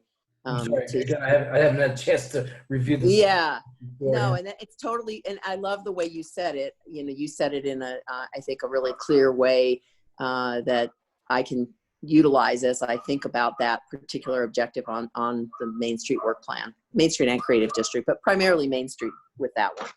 I think we're known as a creative district and people know how to relate to that, but I don't think they know how to relate to the fact that we're a Main Street community.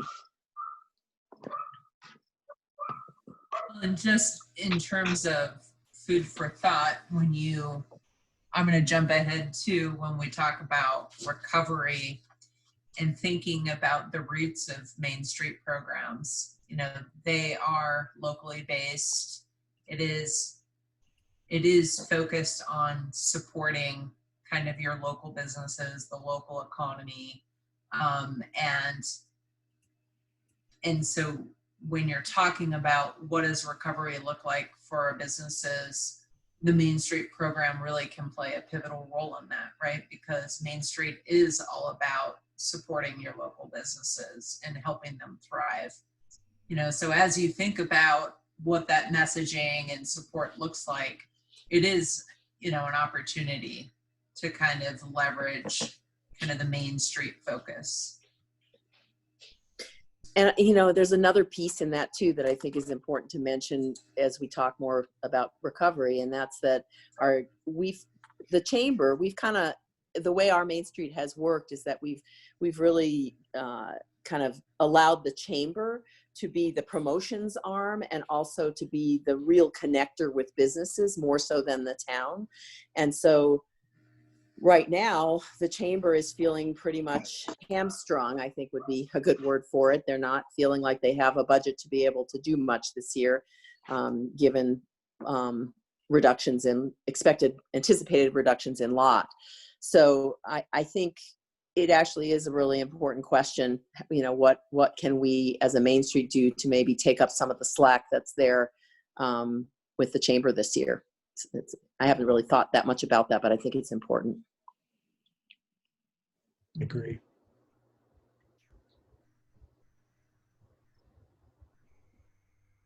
Okay, it's hard to be the note taker and the presenter. Hold on. All right, any more thoughts or feedback about this section? I know we still have a little bit to go through and only about a half hour, and I do want to make time for dialogue. So I'm going to go ahead and advance, and if we have time at the end, we can certainly bring up some other thoughts or questions you may have. Melissa, I'd also like to point out we have a couple other things on our agenda tonight too. So not to rush you, but we do have other things to deal with too. So okay. But I understand. Okay. Well, thank you. I mean, I will keep that in mind. And so this section is really kind of focused on what, kind of the origin of the program in Ridgway and kind of some of the work that has been going on and the accomplishments. So I will move through some of this a little more quickly. And Deidre, you have the deep understanding of history, so please correct me if I kind of represent this incorrectly. And this is just really a timeline for you all to have, it's something you can reference in the future, but like, I really just want to focus on the fact that, you've been a Main Street community since about 2012. And I know there has been a lot of coordinated effort between the Main Street program as well as the Creative District program. In the Creative District, you became a Creative District in 2013. You know, most significantly, I'm moving to the bottom of the slide here. You know, this spring, you received graduate level status as a Main Street community. And that is a very significant accomplishment for any community. And if you recall at the beginning of our discussion, we talked about kind of these different tiers that are based on kind of the maturity and the diversity of your organization. And so, you know, having a graduate status is quite a significant accomplishment. It means probably a lot of people do want to take a road trip to Ridgway to see how you do things. It means you kind of have a solid foundation from an organizational standpoint. What the types of benefits it has, aside from being a mentor and being able to share kind of lessons learned, it also provides you a little more access to different types of technical resources. It definitely gives you a leg up when you're applying for grants because you kind of have a proven successful program. So I want to acknowledge that piece the most on this slide because Deidre and each of you as Main Street board members need to give yourself a pat on the back because this is kind of a well-earned status to be proud of. So yay, Ridgway. All right. A lot of this we've already went through, but this is kind of what your Main Street program looks like. We talked about you having a coordinator, that it's organized through the town administration. You have a dedicated source of funding, and that the council services the advisory board. And right now you are getting a lot of your guidance for the program from kind of your town master plan. You know, and from that, I know Deidre has worked with you all to develop kind of some focus goals that she is working on. And because of your structure, she's able to pull on town staff to help implement some of those projects. You know, so really just looking at that, you have some really critical components that help you be successful as a Main Street. I am not going to go into these in detail, but you know, Deidre, feel free to jump in on some of this, but most Main Street programs have at least 2 to 3 primary goals they work on. And since I do a lot of strategic planning with Main Street communities, I would say every 2 to 5 years, I know that's a big window, you should revisit your goals and look at, are we making progress as a community on achieving our goals? If not, then you probably need to really look at how your program is operating. But for Ridgway, you have 2 different goals. I call them goals. They are transformation strategies. The first is really, you know, as you would expect, it's trying to develop an inviting and thriving downtown environment. And so real quickly looking at some of these objectives, you know, Deidre and other folks have been working on kind of those partnerships with the chamber and public works to kind of work on your heritage park, your visitor center plan. So really looking at kind of the physical side of thing. You're looking at how does parking work in the downtown, you know, and that's everything from employee parking, business parking, and how do you create kind of regular circulation so that if people do visit your downtown, they have a place to park. They don't feel like it's impossible to even access your downtown.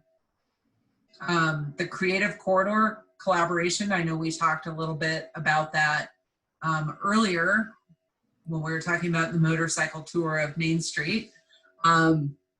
This is kind of a play on that, or your idea was a play on this. But like really looking at how can you take advantage of regional tourism or regional collaboration opportunities to just bring people to your town, right? This is a promotional opportunity.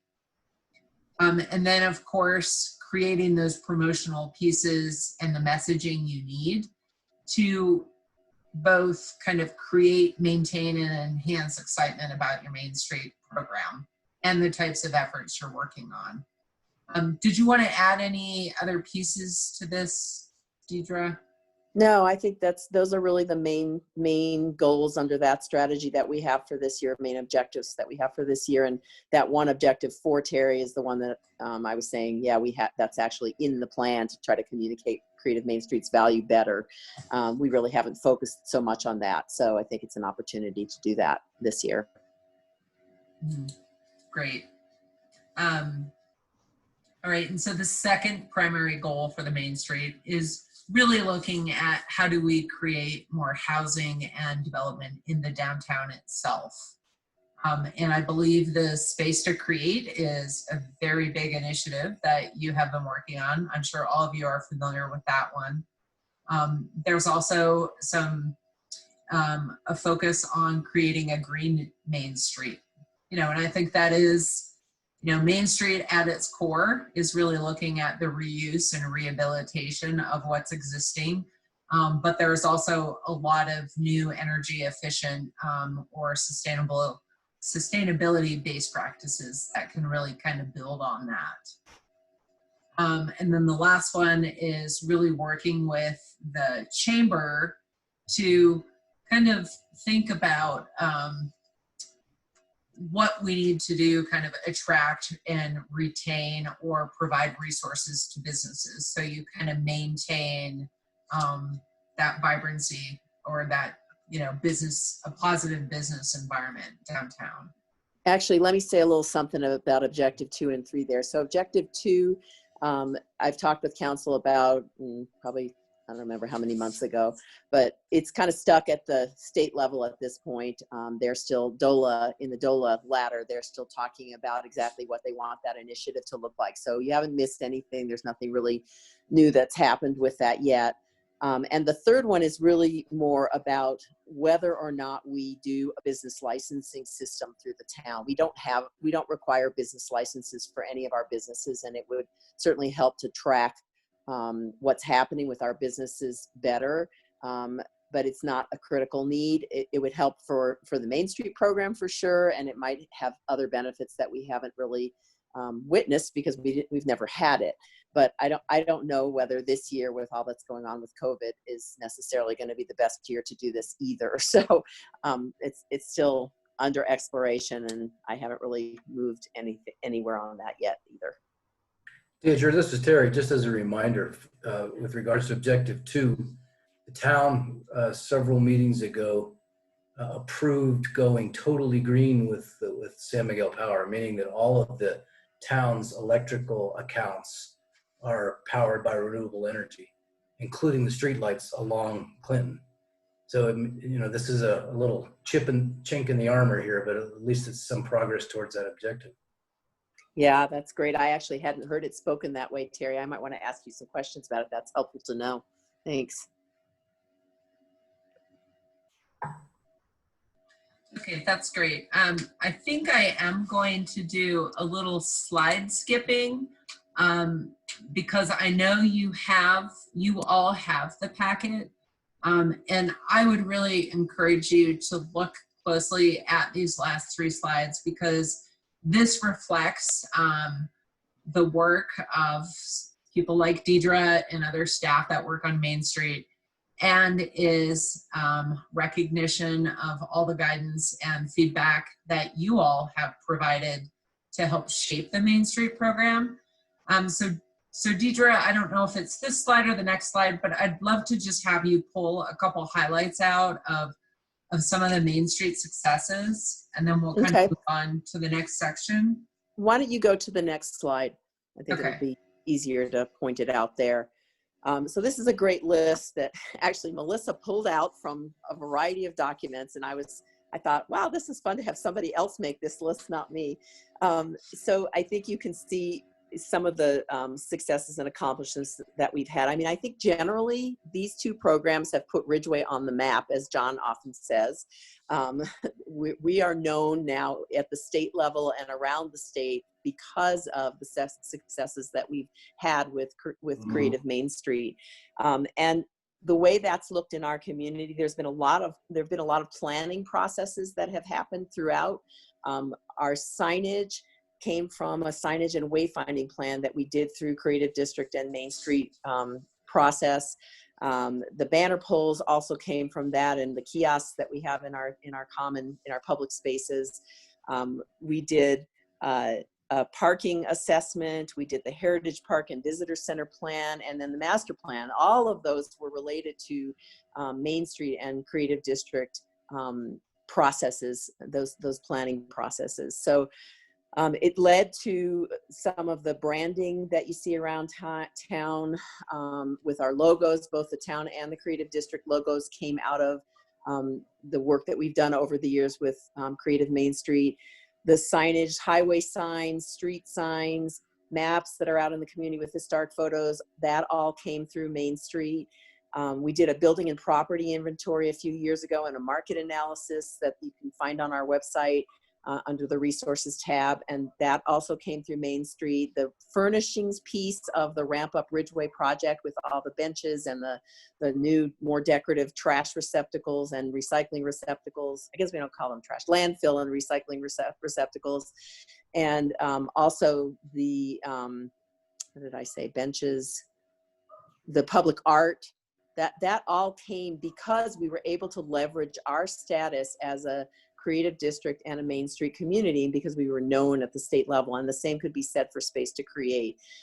So there's plenty of other things there, but I think that gives you a pretty good picture of how much has come from our involvement with these two programs over the past really 8 years now. It is with both of them. So amazing amount of work and amazing technical assistance coming through both of those state programs that if we had to put dollar amounts on it, I don't even know how we would put dollar amounts on leveraging those statuses, because it's brought us a lot of funding that we wouldn't have received otherwise. So it's a pretty big deal.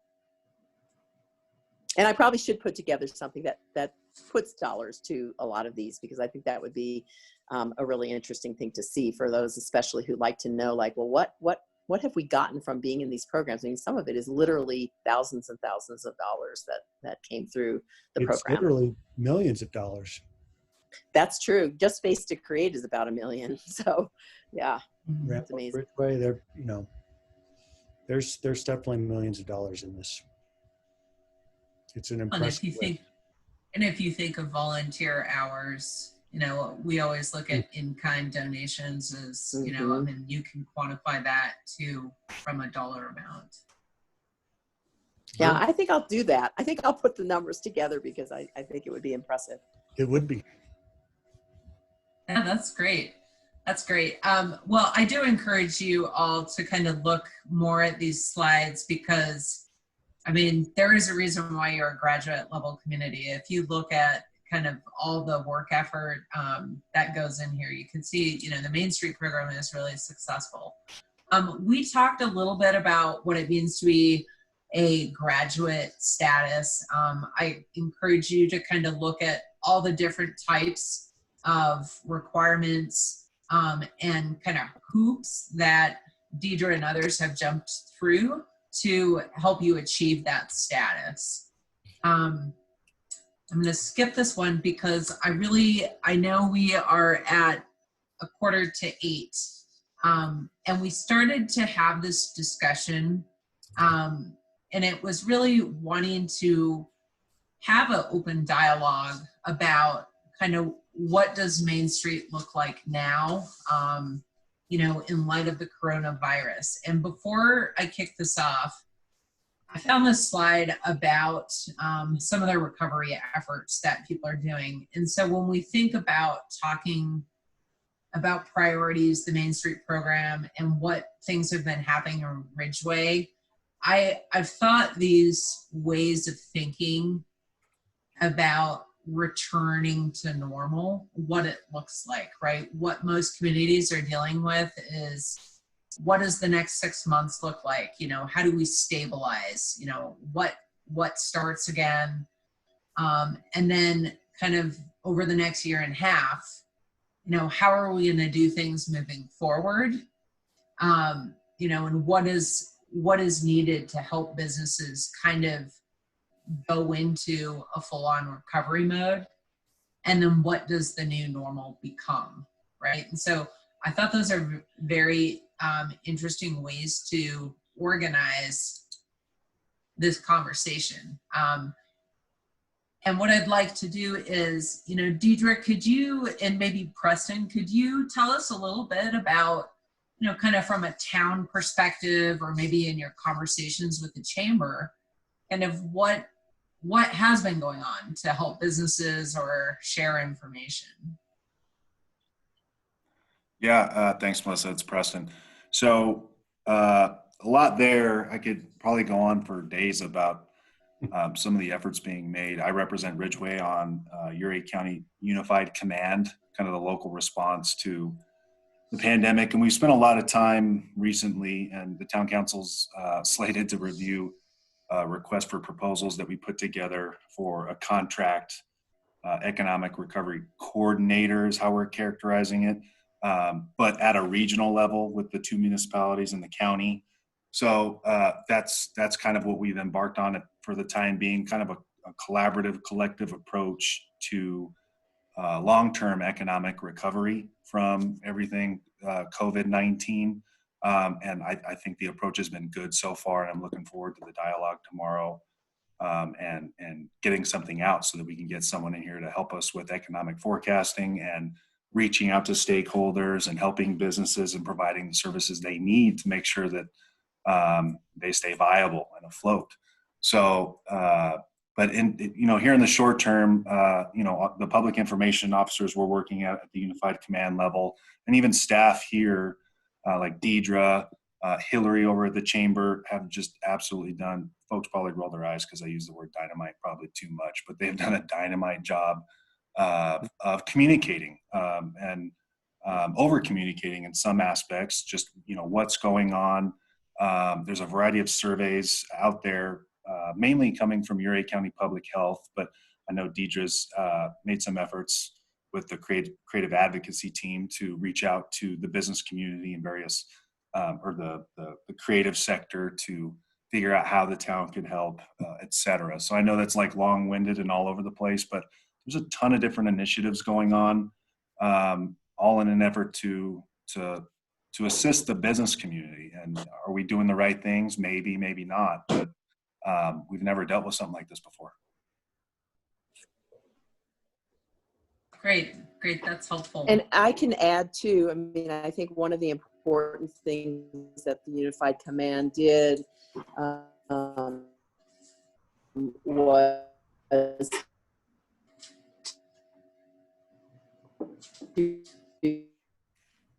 Shoot, Deidre, you're breaking up. We can't hear you, Deidre. Oh.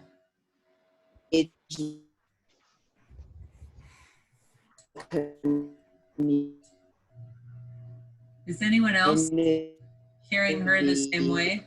We're all hearing it broken up. Yeah, she's broken. Deidre, you sound like a robot that's running out of batteries. Can you hear us, Deidre? Maybe you could shut off your video and see if that helps. Looks like she lost connection and dropped off entirely. So we'll just get back to her when she gets back on. Sounds good. Thanks, Shay. Okay, and I guess this, kind of this next piece, we'd love to hear, from the council members. I mean, what have you been seeing and hearing, as you're out in the community or maybe talking with businesses?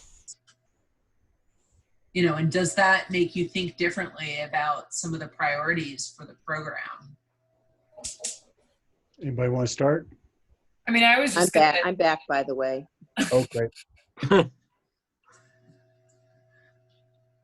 It brings to mind our discussions from the meeting a couple weeks ago, and I think that we're returning to tonight, and using that Main Street infrastructure with our ramp or with our paving projects and streetscape to try to use that to bolster our businesses in this time.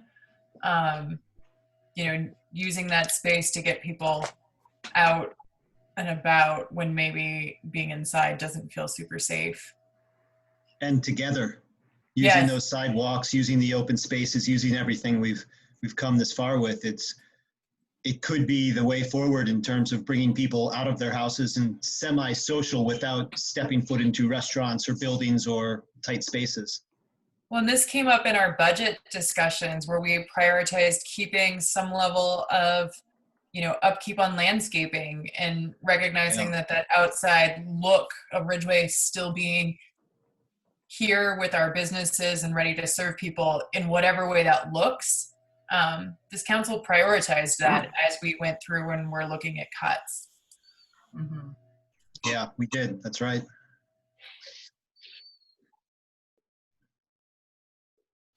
Anyone else? Did I miss you guys talking at all about the role that you see Main Street playing in all of this? Because that's the part that isn't super clear to me either at this time. Main Street and Creative District too. We were just starting to discuss that essentially in light of things like what we're going to talk about later tonight, making it hopefully easier for businesses to activate the spaces in front of their business on town right away. Things like that.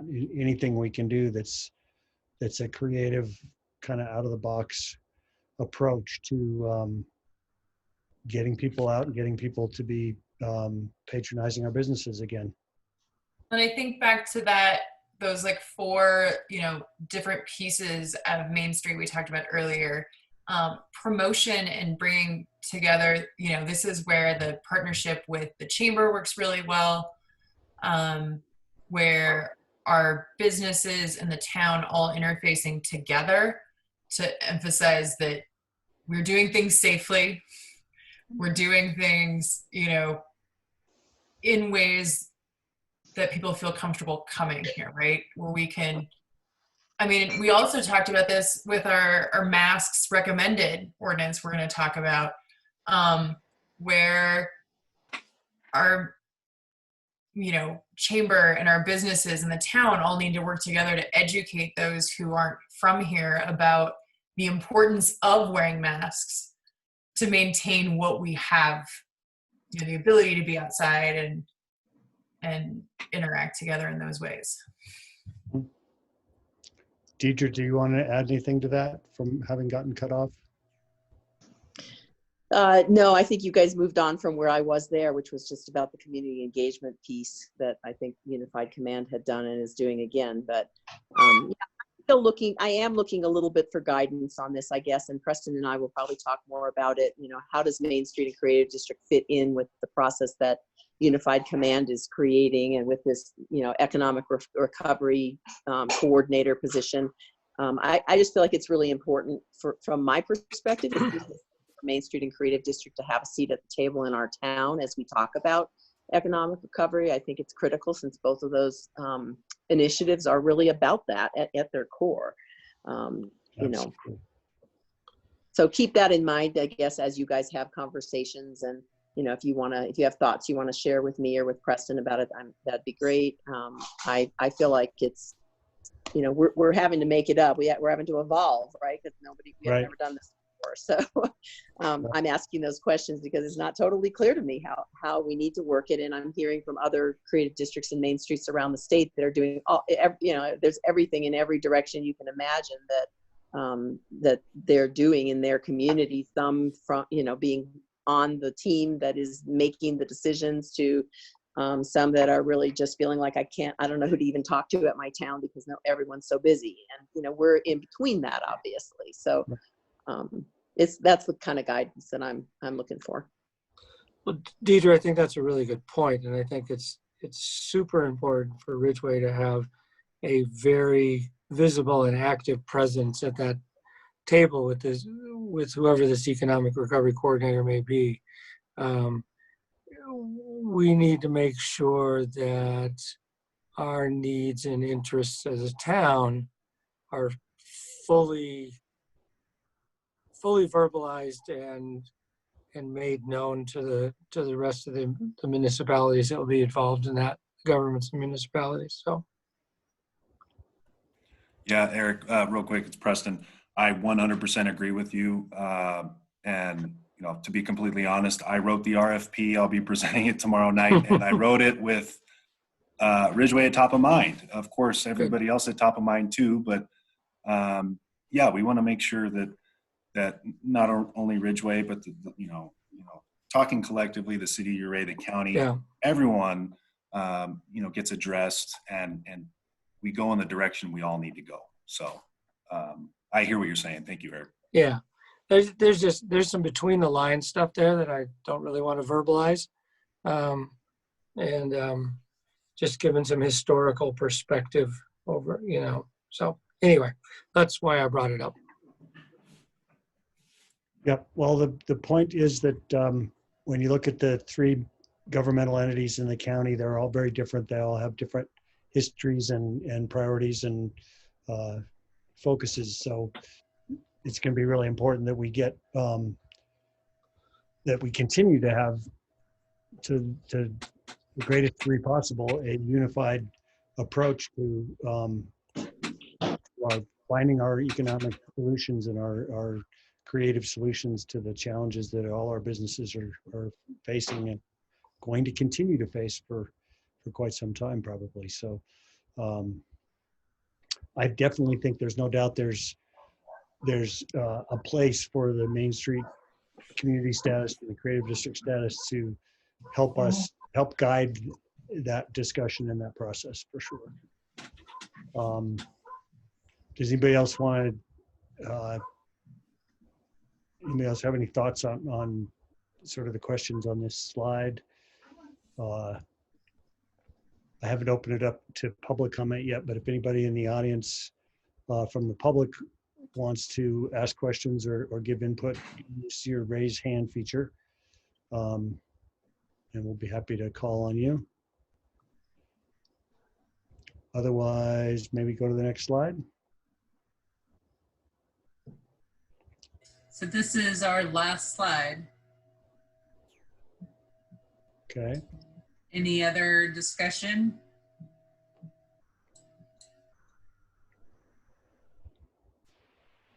It's a great presentation. Thank you, Melissa. Thank you, Deidre, for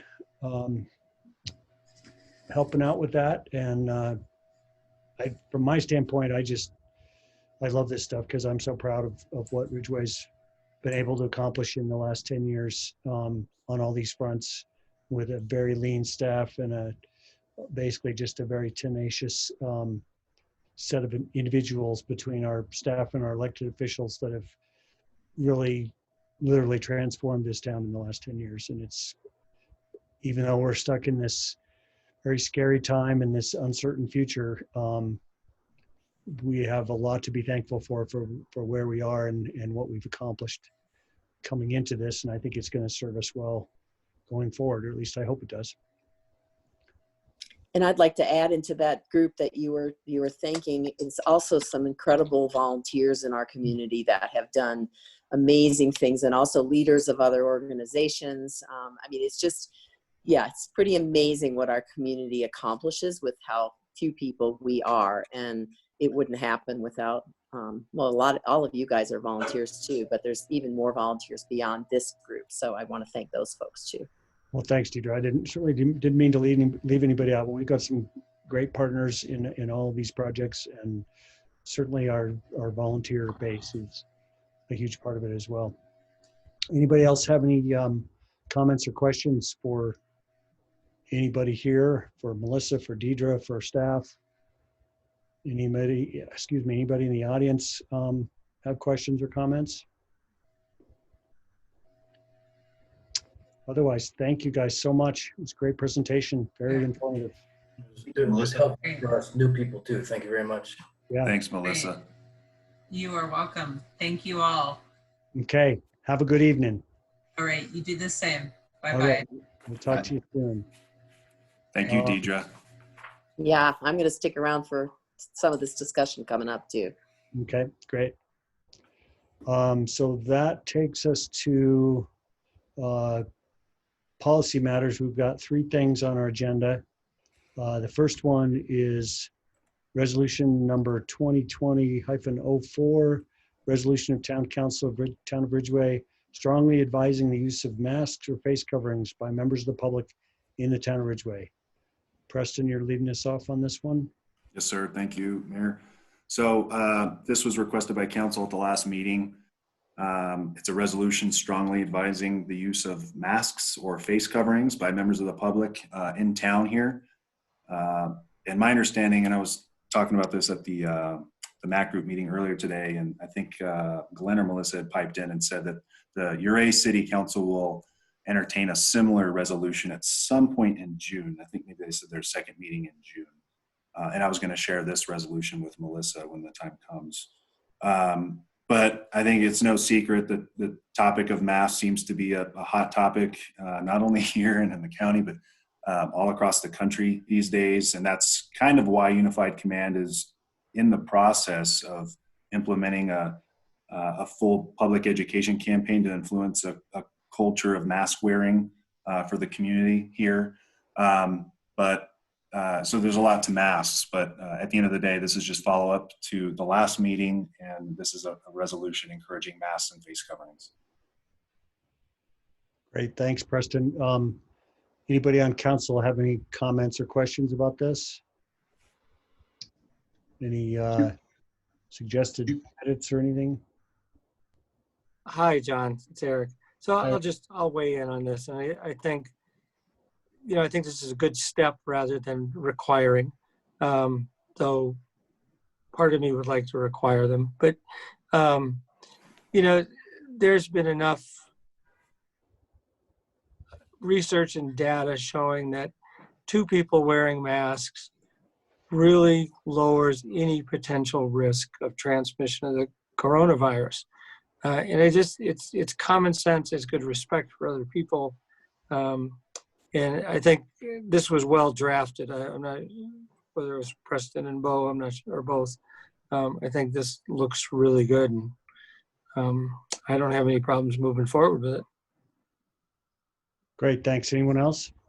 Yeah, I mean, we discussed this a lot at our last meeting, and as much as I would like to require, we don't have the enforcement capability. So let's take this kind approach. Terry, it's separate from the details of the resolution, but it's related to the idea. And maybe it's taking the next more proactive step. So this is a suggestion or encouragement to wear masks, but what else can we do? And again, it's outside of agreeing to the resolution. What can we do to further promote the concept? And an idea that I came up with, or I have, that I began to reach out to you, John, and Preston separately, but I never got back to you. And I don't know if we have any budget for it, but what if we were to have 1,000 or 2,000 bandanas printed with our logo on it, such that the logo showed when you fold it in half and tied it up, and then we provide those to the local vendors to sell at some discount or give it to free and let them make profit off of selling them for some nominal amount. In other words, more than just in strongly encouraging people to do it, we facilitate it in some way. I think we have a lot of activity in our community right now on getting masks. Yeah. But the point of this would be that it would be sponsored and or backed by the town itself. And then when people walk away or they come through and visit, they leave with their Ridgway bandana, and it's marketing. So it's a marketing tool as well as anything else. I mean, Terry, I like that idea. And if we could find the budget for it, I think it would make a lot of sense. If not outright paying for it, I actually put in a call to Fishbone to see if I could get a quote for it, but they never got back to me. But I don't know how much a bandana costs to have screen printed. Might be $2. I don't Can't know. be much. Yeah. Yeah, I But think, in no way would we be taking the liability of claiming that these are, CDC approved face masks. It's just that they're just, when somebody walks into one of the local shops and they see a Ridgway bandana, and bang, now I've got a way to comply with this suggestion. yeah, we have to call them face coverings. And my take would be, I think what Beth was getting at is that from my talking to businesses and sort of beating the street a little bit, there are a lot of businesses that are already doing things of their own. I believe that Sherburne-Weehawken group is going to have masks that they'll be selling that will be logoed with their logos. Yeah, I might suggest that before we look into doing this, we reach out to businesses around town in general and see how many of them would be interested in taking advantage. I also feel like we haven't even begun to feel the budget impacts of this. And so for us to be considering spending any money on anything not absolutely essential budget items, we should really think long and hard about. I mean, my take would be, let's have each one of us put up some money towards it on our own expenses. That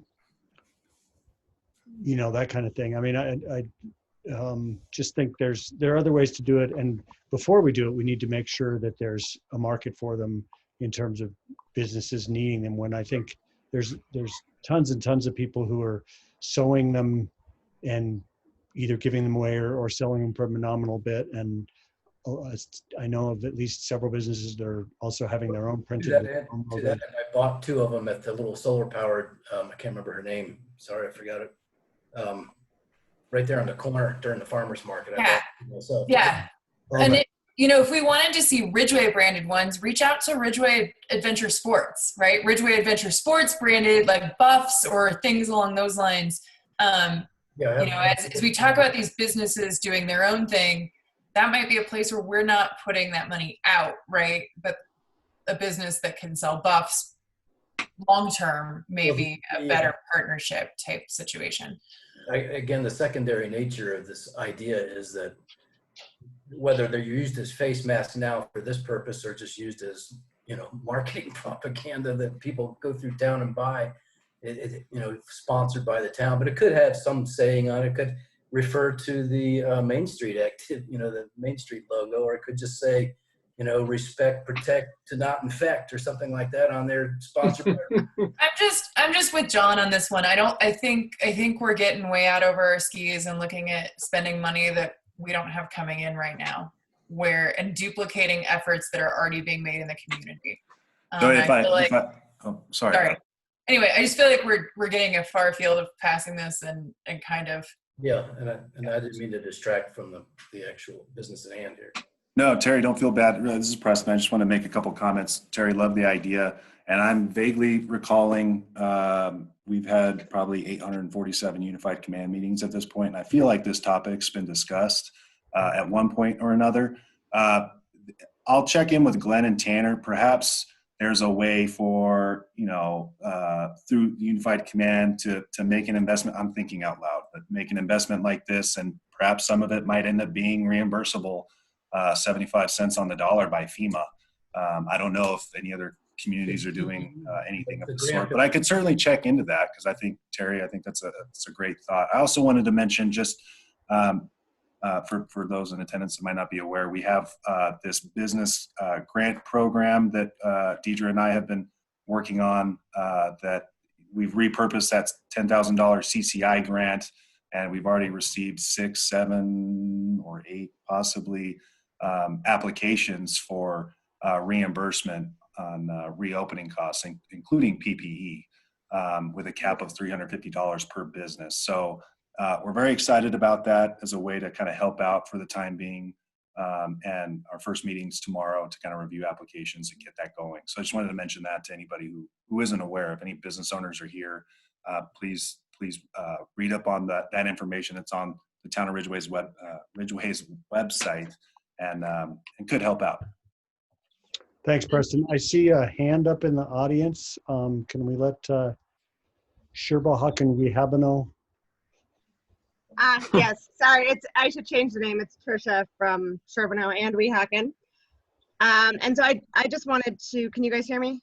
Yep. Oh, yeah. Okay, cool. I just want to let you guys know a couple things on this. So Weehawken has priced out buffs. So, you know, the kind of wraparound things you pull up over your face for skiing and other sports, but they're also being used here. We've priced out buffs through Scott's Printing, and they come out to about $3.80 a piece with printing on them, just from a pricing standpoint. But one thing I would suggest might be a cool compromise for this is for the town to allow businesses the use of the town logo, so that, you know, if businesses wanted to make something cool, whether it has some design of mountains or whatever, and sell it, but it could also have the town logo as well, might be a cool opportunity for the town to get their logo on things and out there without expending any money.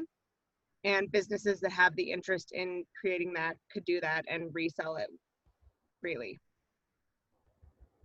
It's an interesting thought. So a side note on this, and Deidre may have more to add. We, as I understand, have generally been really careful about the town's logo and allowing people to sell and profit off of the town's logo.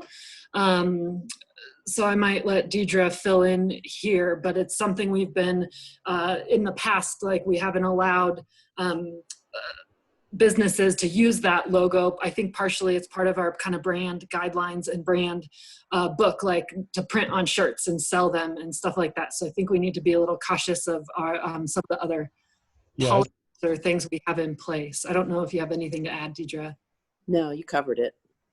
Yeah, or the other option, like everyone's mentioned, is just to allow businesses to create their own branding and try to maybe bring in some business or a little extra dollars to these businesses like Ridgway Adventure Sports, etc.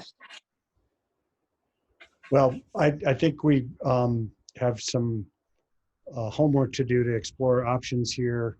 I think one thought is, say we find the money, I suggest we find some private funds of our own to fund printing some bandanas or something, and then one option would be to actually provide them to whatever businesses want them and let them sell them and keep whatever they make from selling them. So we would be helping the businesses out by ones that didn't have the wherewithal or didn't want to bother with having to have something made up. They could sell Ridgway branded ones that we had paid for and had printed, but they'd get to keep the And that was the basis of my idea, is that we But you guys, like, again, like we're duplicating efforts that are happening. Well, I'm my point is that not every business is going to, I agree, there's lots of people making the effort, but not every business is. So that's, then they should apply for our grant. okay. Well, so we got some homework to do. Like I said, let's explore options. Let's reach out to, I mean, I'm happy to make some calls and see how many businesses might be interested in this or may not know about the grant program. We should do that separately, and then we should proceed on this resolution. Anybody else in the audience have a question or comment? Seeing none, someone want to make a motion? I move that we approve resolution number 2020-04. Okay. Was that Russ? Yes. Russ quietly seconded. Can we have a roll call, please? This is not here. Councillor Scrambley? Councillor Grambley? That was a quiet aye. Okay. Aye. Yep, sorry about that. Aye. Meyer? Aye. Schuyler? Aye. Mayor Pro Tem Johnson? Aye. Great, thank you. That takes us to item number 3 under policy matters, resolution number 2020-05, a resolution of the Town Council of Town of Ridgway, Colorado, amending its local disaster declaration to provide for the administrative modification of liquor licensed premises and the issuance of encroachment licenses to facilitate outdoor dining within the town's rights of way. Preston? Yes, sir. Thank you, Mayor. So this is another follow-up to the last council meeting and very much in line with what a lot of other communities across the state are exploring. It's a resolution that would do two things. The first, authorize the town clerk to administratively review and approve modifications of premises submitted by liquor establishments, licensed for on-premises sales and consumption of alcoholic beverages. And then the second thing it would do is authorize the town manager to administratively review and approve temporary permits to encroach upon town's right of way in order to facilitate the expansion of outdoor seating areas to fall in line with CDPHE guidelines for social distancing, given everything going on with the pandemic. So kind of a lot there, but just to be a little more specific for folks kind of in the audience, as of today, and per Governor Polis's Safer at Home order, or the amended Safer at Home order, restaurants can now be open for in-person dining at 50% capacity, either or. So 50% capacity of the indoor posted occupancy code limit, but they cannot exceed 50 people, so whichever is less. And the state is very much encouraging restaurants to provide as much outdoor services as possible, which is the impetus for localities to explore helping restaurants for the time being. So effectively, the resolution would streamline the process for restaurants to apply for a permit to expand their outdoor seating offerings.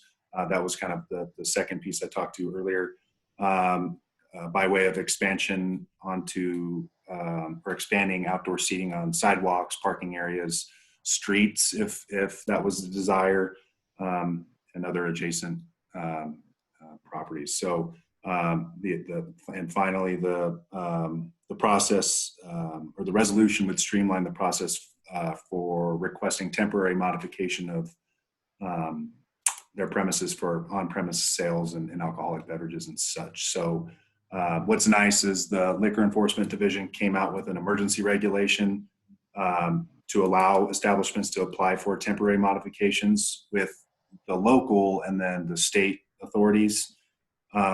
And the Liquor Enforcement Division, I was talking with Tanner about this yesterday, maybe it was this morning.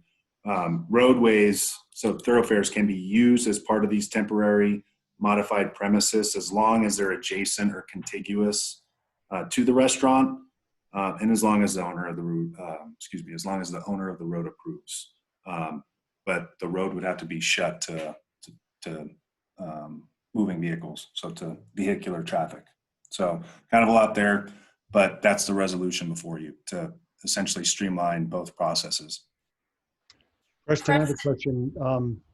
If a restaurant wanted to move into a couple of parking spaces in front of their restaurant, they could do that without closing the road, right? That's great question. That's my understanding. Okay, Yes, that's my understanding. Okay, good. Other questions, comments from council, and then I see a hand raised in the audience. Anybody? I think we're all in favor of this, right? Okay, is that Tammy? Yes, sir. Go ahead, please. Hey, we've talked about this opportunity before, and I'm excited to think you guys are entertaining the option for us to grow with limited indoor seating. In the past, I know with liquor enforcement, and from what I've forwarded on to Preston, you, John, as well as Tanner, what I read from LED or Liquor Enforcement Division seems to make it fairly simple. And the contiguous part, they definitely wanted. I know we've kicked around the idea of in the town of doing combined areas, and I just want to encourage you from a business owner standpoint and an insurance company and me reaching out to mine that they're going to be a lot more enthusiastic if I don't share space with others so that their liability is covered with food poisoning potentially off of mine, trip and falls, and or alcohol liability. So I just want to remind you guys of that part and the idea of helping us close stuff around us, and barriers and boundaries can be pretty simple, as the town knows, from especially that's Yep, that makes sense. So I'm curious, Tammy, would you be thinking about potentially asking to have a couple of your parking places cordoned off for seating? Absolutely. And what I am not smart enough to know is the best space, because on the boardwalk, we don't own any of the parking spots and the shared use. So for instance, for myself, is it good to do, and I'm going to get my words wrong, but the swale or whatever that little gardening area is down there closer in front of Rob at Timber Creek, which actually my liquor license club covers his front deck because he allows me use of that.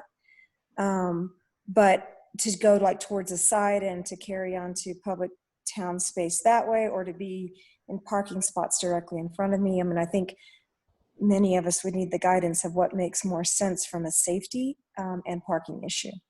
Yeah. I So think I think that's the beauty of this resolution is that this really allows this to be done administratively at town hall and between Preston and Pam Shay. and so I think this is going to be relatively easy for businesses to move forward with this. Yeah, and to answer your question, Tammy, I think, as Eric said, the best way to probably figure this out is to sit down with or talk with staff about what they think is going to be the most workable. And I'm sure something can be worked out. This is designed to be as flexible as possible. So Absolutely. And I have to say that poor Preston has tolerated so many phone calls and texts from me when I have questions or I'm forwarding information. So a shout out to him and you as well, John, for always receiving the texts and calls through these very challenging times for all of us. So thank you. you're welcome. We realize how tough this is for everybody. And we're just trying to help everybody navigate it as best as possible. I see Trish has her hand up again. Yeah, this is great. I'm really excited to see this. It feels like it's going to allow for a much speedier and smoother route to get to the place we need to be. And so I guess my question would be, assuming that the council approves this resolution, is there going to be a formal application or permitting process, or, I don't know if Preston could elaborate at all on how exactly, the route we would go from here if this is approved as a business or as a kind of a consortium of businesses that have a plan. Because we've the Clinton Street businesses have met and come up with a pretty great solution, I'm pretty sure, and have it mapped out with all of the defined borders, et cetera. And so realistically, we're pretty ready to propose. The question would be how we go about doing so if this is approved. So, Trish, it's Preston. Great question. I'd be happy to hop on a call tomorrow, assuming this is approved, to kind of walk you through all the elements and walk you through what the expectation is in terms of a submittal, a formal submittal.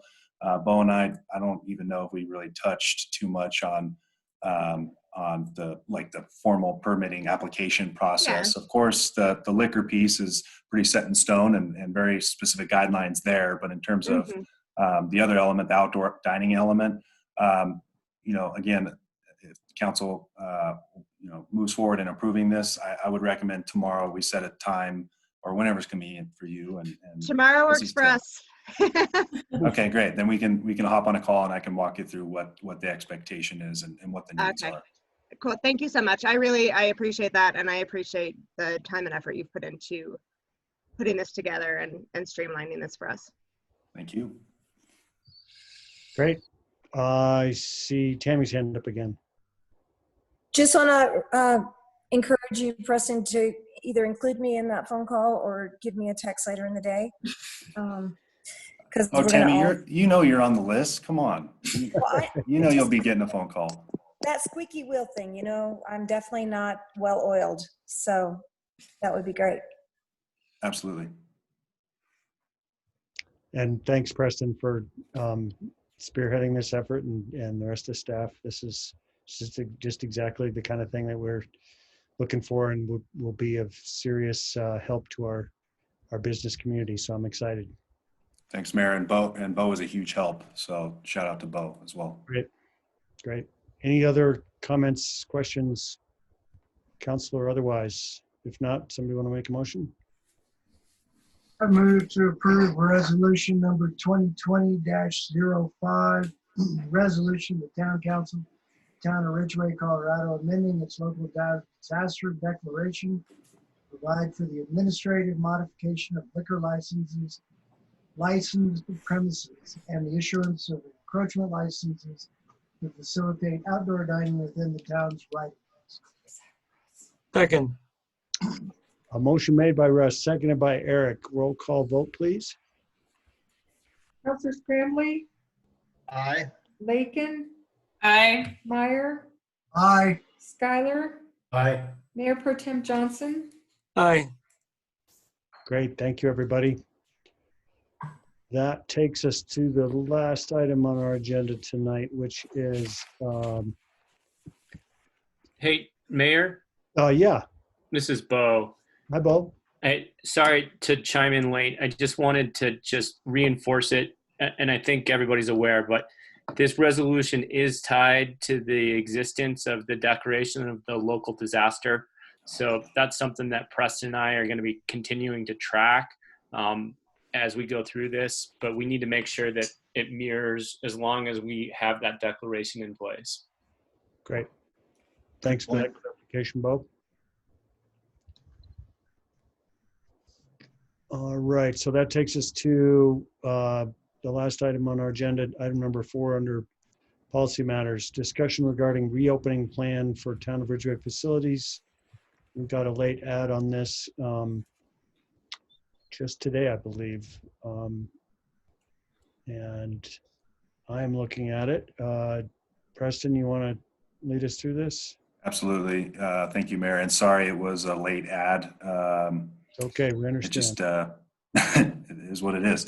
But thank you for understanding. So it's and I meant to do this a while ago, but this is a formal reopening plan. Obviously, right now, it's simply for council discussion.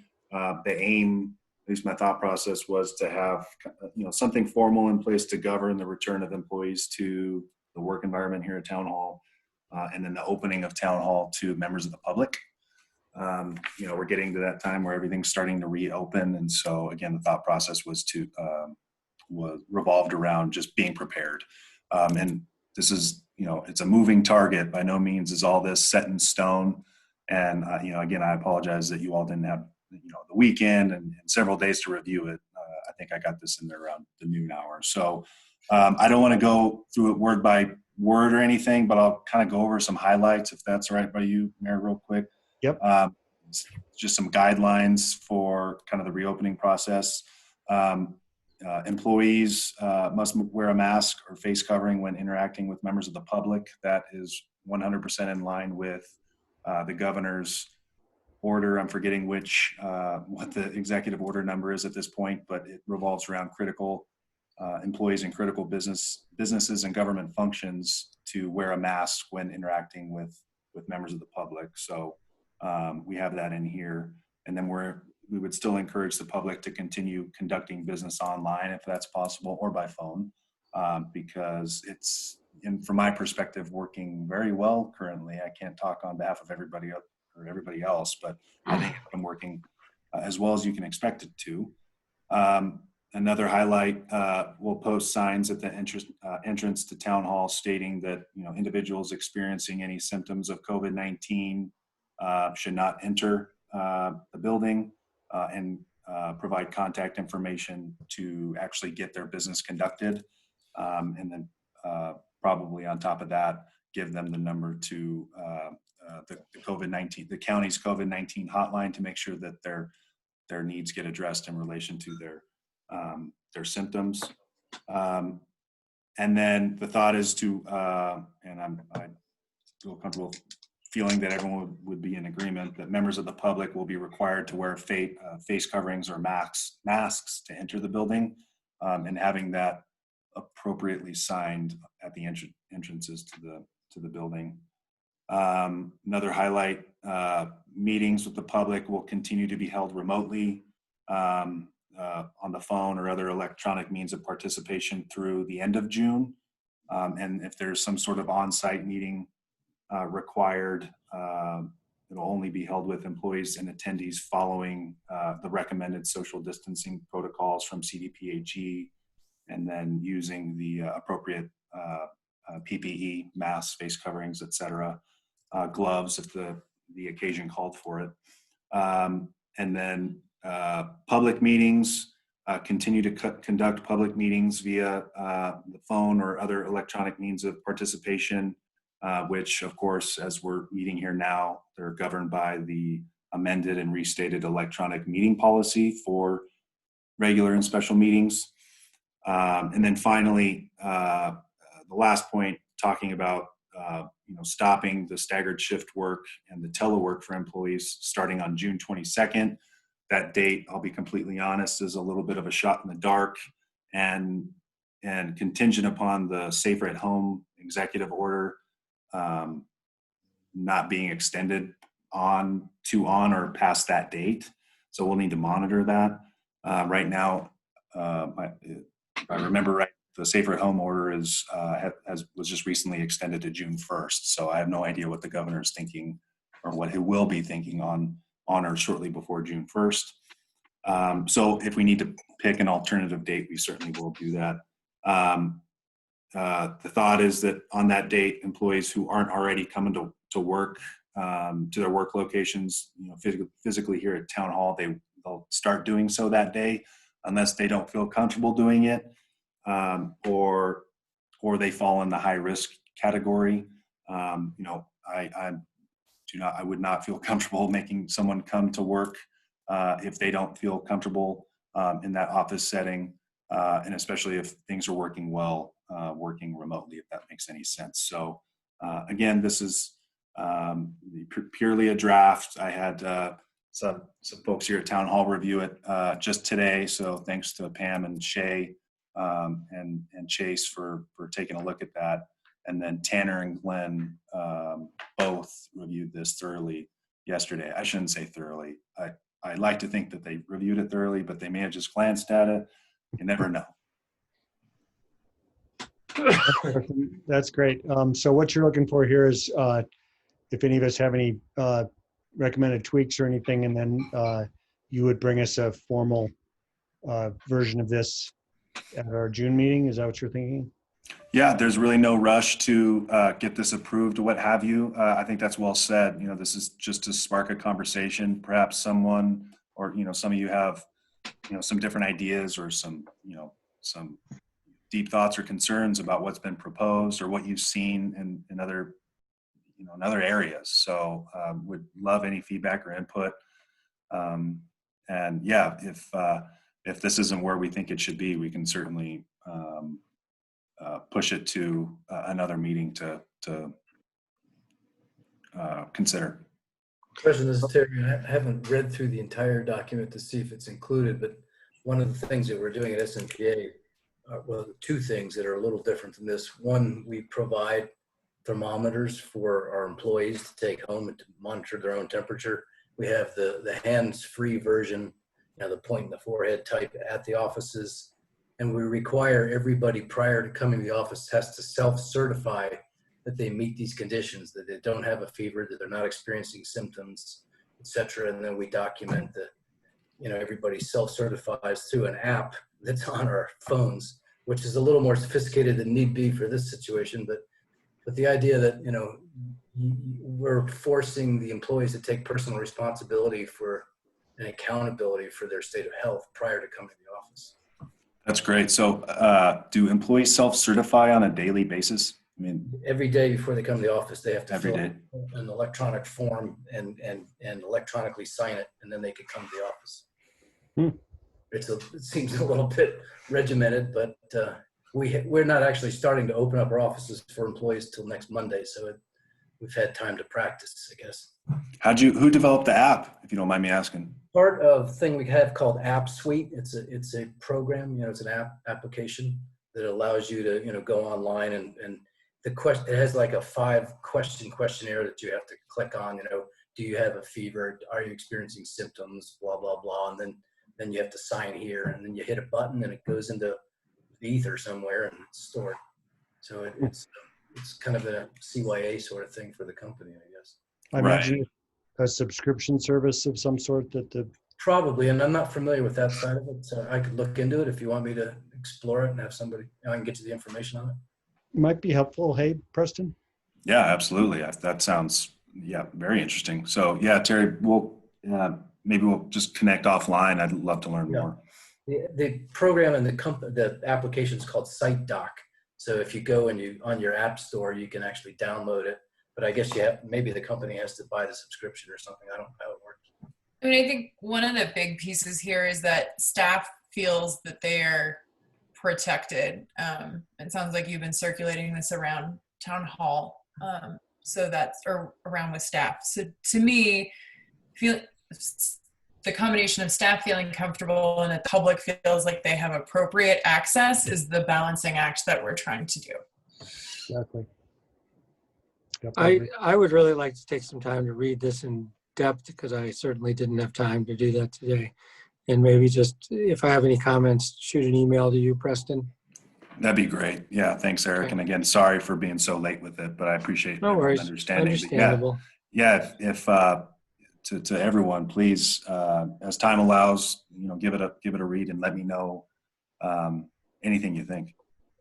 I guess I have a question regarding the comment here that the public is required to wear a mask or face covering will be provided by the town. Does the town have a stock of face masks, or what do we anticipate that costing us at the end of the day? Yeah, thanks, Russ. We do have. I need to check with Shane. I don't know if Shane's on the line, but I do know in the marshal's office we have a supply of surgical masks that I've snuck into the marshal's office and snagged some myself. I'm not going to lie. And then at Unified Command, we do have an inventory that we may be able to tap.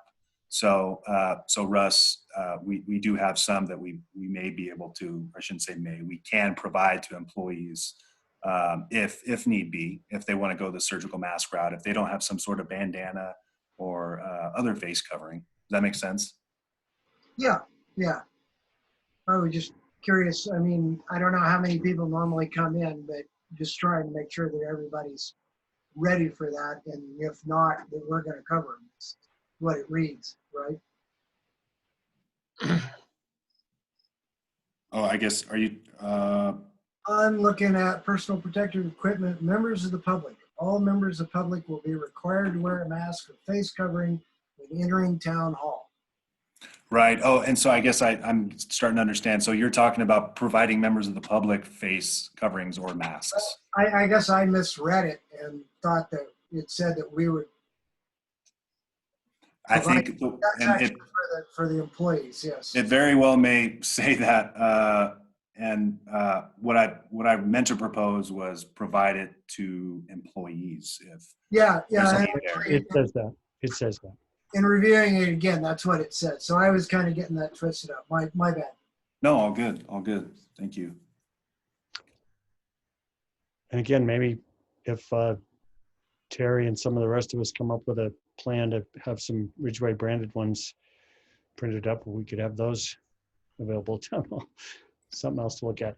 The other thing, and I would encourage everyone to spend the time to look at this closer. Email Preston directly, no reply all on any comments or edits or typos or anything you find, feedback.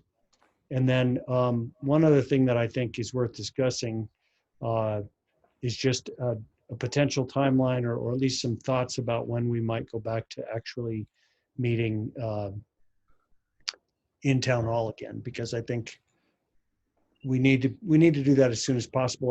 That as soon as possible could mean a month or two still, but just I'd like to hear everybody's thoughts and see if you all agree with that. I know from a standpoint of open meetings law and all that, the sooner we can go back to it, the better position we're going to be in, and just the more appropriate thing we should be doing, but only when it's safe. So. Anybody else? Yeah, the only benefit right now to me, I feel like council and staff can socially distance in our space that we have in a way that feels okay. The question becomes, what happens when we have something on the agenda There's 50 people. and there's a bunch of people who show up? Right now, I feel like we're kind of on equal footing with our constituents who have to meet us on Zoom. So for someone, Tammy to weigh in and be on a phone call situation, whereas we're all panelists, doesn't feel as unequal as if we were to be able to meet in person, but saying we have distancing issues and, Only I don't know. no more than 10 people can attend. Yeah, Yeah, that's how a do you good do point. that? That's a good point. I mean, I think the way some communities, municipalities, whatever entities are going to deal with it is they're going to probably be broadcasting their meetings live and allowing people to see the meeting and ask questions and interact online. I don't think we're anywhere near the capability of doing that. So, yeah, it's a good point. But Well, and I just feel like we're on equal footing. If you're calling into me and I'm on Zoom and you're on Zoom versus watching us, now you're not in the room in a different way. Does that make sense? Yep. Yeah. But we're doing a combination of things at work in terms of, obviously people don't want to necessarily come in on their day off. And so, we've set up a space where, we're sort of like one big family, so it's hard for us to social distance. But, we've set up a space with a big screen where people can see everybody in the room. And they're zooming in, but we're meeting in person. And it's not ideal, but it actually works okay. So maybe some sort of hybrid along that way is what I've been thinking might work for us. Yeah, real quick, it's Preston. Eric, that word sticks in my mind too, because I think Bo used it last time. So Bo, we're still in your word, but there might be some sort of hybrid approach to this. And I don't really know what other communities are doing right now. I know the city of Ouray has resumed, at least to some extent, in-person meetings of the city council at the insistence of Carol Viner, their attorney. But I'd be curious to know what other cities and towns across the state are really trying to achieve here in the short term. But yeah, maybe there's some sort of hybrid model that we can pursue. I'm thinking out loud, really. Yeah. Hey, we Preston. Yeah. Bo wants to weigh in. Go ahead, Bo. Yeah, I mean, you're exactly right. It's a litany of different options in terms of what different municipalities are pursuing. There are some hybrid approaches. There are some in-person approaches. I think one municipality had an outdoor meeting. So there's a variety of different ways that people are trying to achieve open meetings while at the same point in time practice social distancing. And so I'd be happy to send you a survey of what some other municipalities have done. I think that'd be helpful. Thanks. I mean, we have some advantage in the fact that our community room is pretty sizable. Unless we had like 50 people in there, you could easily space chairs throughout that room a good 6 feet apart. And still get a fair amount of people in there. Yeah, probably accommodate 20 or 30 anyway. Yeah. Well, and you could certainly do a situation where, if someone has a public presentation, right, that person can come and be in the room. But if you're an observer in general, and you might just want to weigh in and raise your hand on an online format, that goes back to that hybrid idea. Well, and I just want to make clear that I just brought this up as something I think that we should have on our radar, because at some point we should probably, at the earliest convenience opportunity, go back to meeting in person. But there are definite pros and cons, and I think the best thing we could do at this point is have Bo help us with some research on what other communities are doing. Just continue to have staff explore options and think about things, and in the meantime make sure we're following all our appropriate protocols in our online meetings like we are. So anybody in the audience have comments or questions about either the town hall reopening discussion, which I realize you guys probably didn't have a chance to see that document, but it'll probably be on the website soon, or the current discussion. I'm not seeing any hands up, so.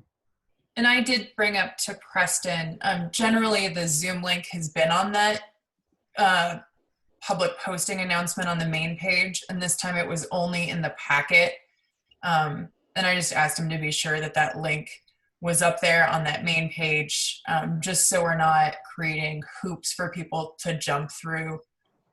Because I've been directing people to that main page. You know, they want to know how to get onto the meetings, what meetings are there, and that location is really easy to point people to.